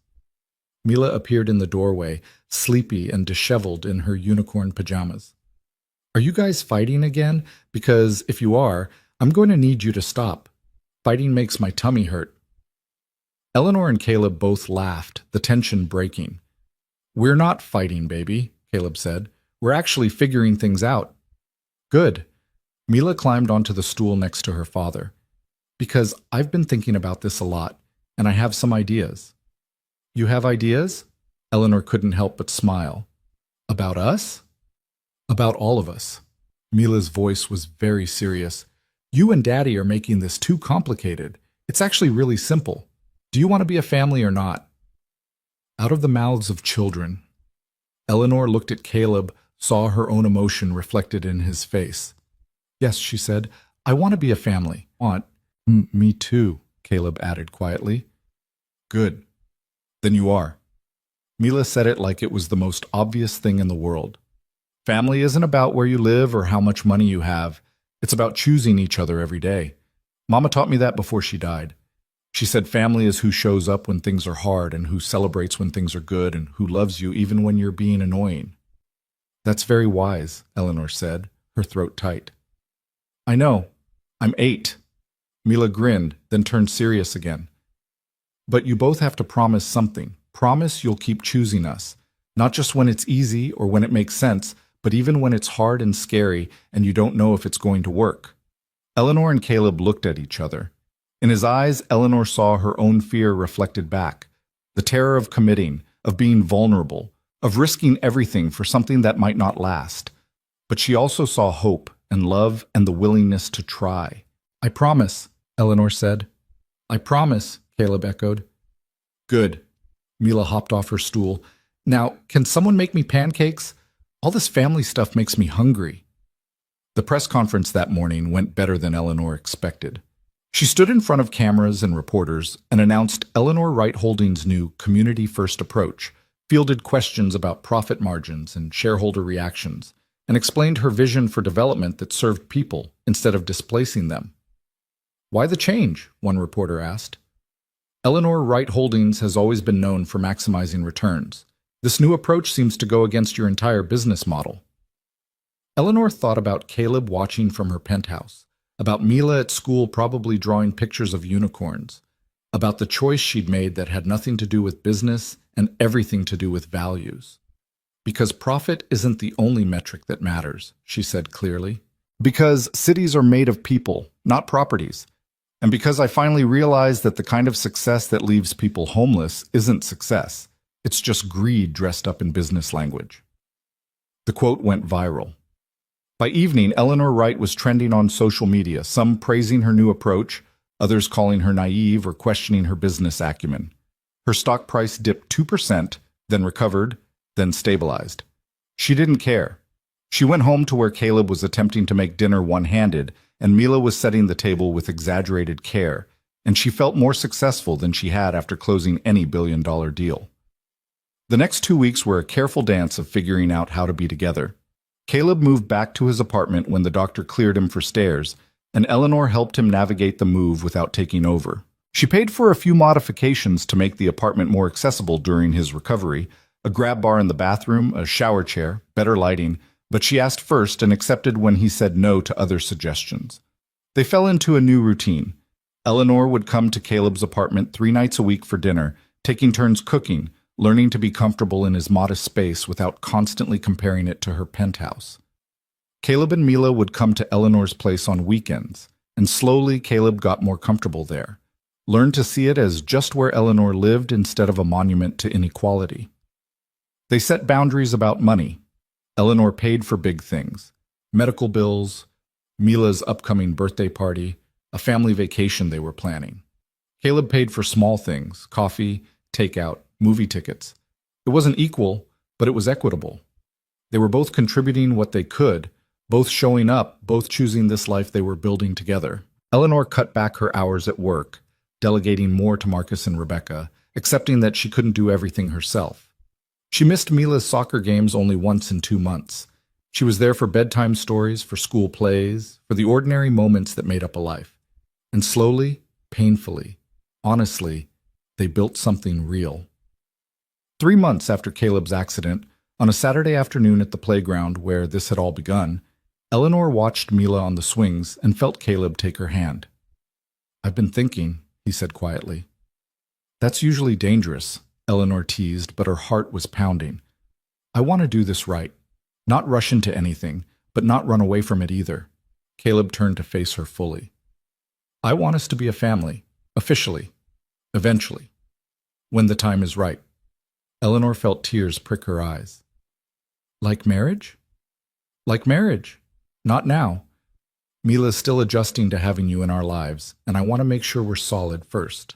But someday, if you want that too, I want that." Eleanor's voice was thick with emotion. "I want all of it. The ordinary life, the family dinners, the homework help, the fights about bedtime. I want to be Mila's stepmother. I want to be your wife. I want to choose you both every single day for the rest of my life." "Good." Caleb smiled, that warm, genuine smile that still made Eleanor's heart skip. Because Mila already has an entire wedding planned. She's very detailed. There are spreadsheets involved. Eleanor laughed through her tears. "Of course there are. She's 8 going on 35. Just like someone else I know." Caleb pulled her close, careful of his still healing ribs. "I love you, Eleanor Wright, billionaire, CEO, empire builder, and the woman who shows up to push my daughter on swings. I love you too, Caleb Brooks, mechanic, father, survivor, and the man who sees me even when I'm trying to hide." They kissed while Mila shouted from the swings that they were being gross in public, and Eleanor felt something settle in her chest. Peace, belonging, the knowledge that she'd finally found what her billions could never buy. A year later, on a crisp October evening, Eleanor and Caleb got married in a small ceremony at Marcello's restaurant. The same table where they'd first met held their wedding cake, tiramisu, naturally, because Mila had insisted.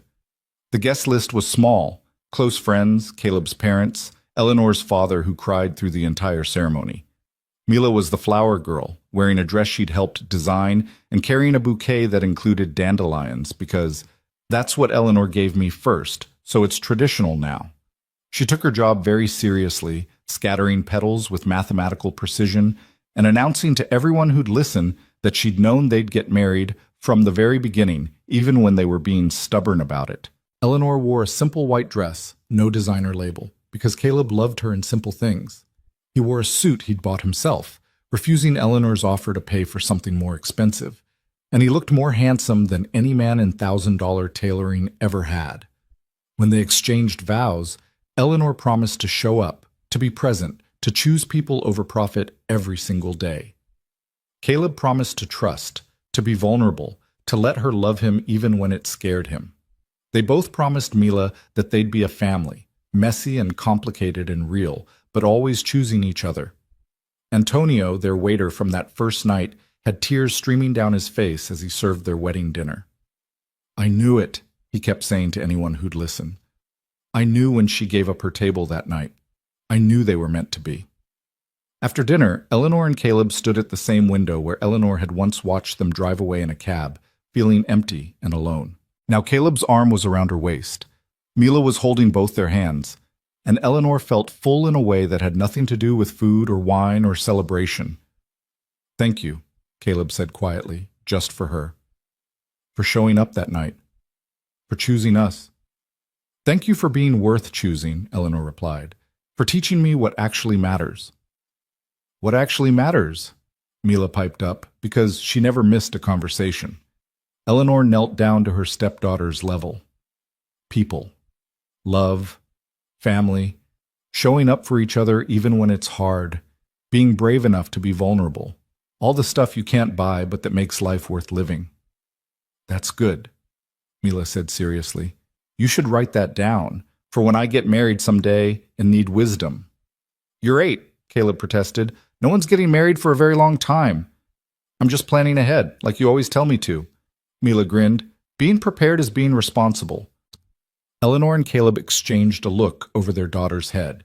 Because she was their daughter now, legally and emotionally and in every way that mattered. And in that look was everything they'd built together, everything they'd survived, everything they'd chosen. A year ago, Eleanor had been sitting alone at a restaurant, stood up by a blind date, feeling sorry for herself. Now she had a husband who challenged her to be better, a daughter who saw the world with fierce clarity, and a life that was messy and complicated and infinitely more valuable than any empire she could have built. She'd given up some profit margins. She'd changed her company's entire approach. She'd sacrificed some of the single-minded focus that had made her a billionaire. And in return, she'd gotten everything that actually mattered. That night, in the apartment they'd bought together, not a penthouse, not Caleb's old place, but something in between that felt like theirs, Eleanor tucked Mila into bed and read from The Lion, the Witch, and the Wardrobe. They'd finished it weeks ago, but Mila liked to hear favorite passages again. Eleanor? Mila's voice was sleepy. Do you think Mama would like you? The question caught Eleanor off guard. I hope so. From everything your dad's told me, she sounds wonderful. She was, Mila yawned. I think she'd be happy Daddy found you, because he smiles now, like he used to before she got sick. And I think she'd like that I have someone who helps with homework and comes to my soccer games and makes really good pancakes. Eleanor's throat tightened. I'm honored to do those things, and I promise I'm not trying to replace your mama. I know I can't. I just want to be someone who loves you and your dad very much. You are, Mila said simply. You're Eleanor. That's enough.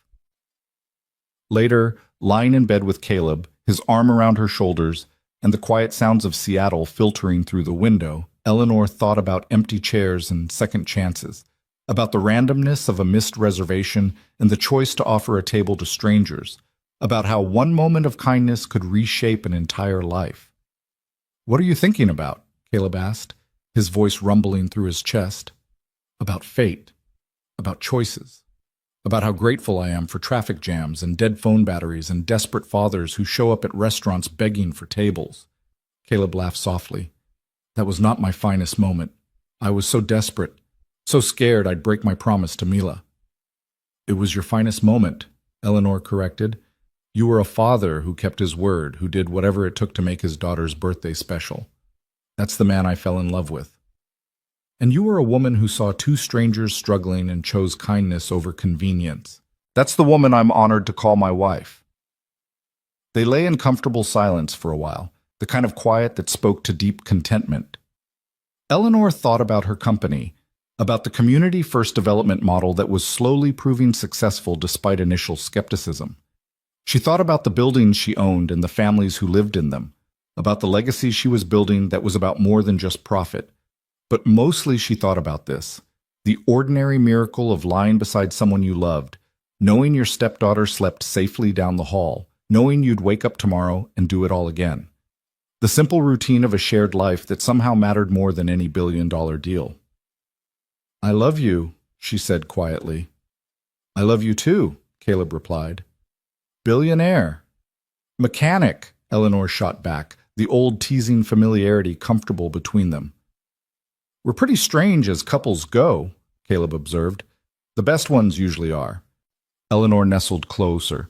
Besides, we make it work. Yeah, Caleb agreed, his voice soft with contentment. We really do. And they did. Not perfectly. They still fought about money sometimes, still navigated the complications of blending Eleanor's high-profile career with their desire for privacy, still worked to teach Mila about values and worth, and the difference between price and value. But they showed up for each other every day, choosing love over fear, vulnerability over protection, partnership over independence. The empty chair at Marcello's had become a full life. The loneliness had become belonging. The carefully constructed walls had become open doors. And Eleanor Wright, billionaire CEO who'd thought she had everything, discovered that she'd had nothing until she had someone to share it with. In the end, that was the real success story. Not the buildings with her name on them, or the fortune in her bank account, or the empire she'd built. The real success was lying in bed with her husband while their daughter slept down the hall, knowing she'd finally found what money could never buy. She'd found home, she'd found family. She'd found love that wasn't transactional or conditional or dependent on her net worth. She'd found people who chose her not for what she could provide, but for who she was, flawed and scared and trying her best to be worthy of their trust. And somewhere in heaven, if such places existed, Sarah Brooks smiled down on her daughter and her husband and the woman who'd appeared in their lives like an answer to a prayer they hadn't known to pray. Because love multiplied, never divided. Because families could expand to hold new members without diminishing what came before. Because sometimes the best gifts were wrapped in the most unlikely packages. Sometimes they were wrapped in empty chairs at restaurants. Sometimes they were wrapped in second chances. Sometimes they were wrapped in the courage to be vulnerable enough to love, even when everything logical said it was impossible. And sometimes, if you were very lucky, they were wrapped in all three at once.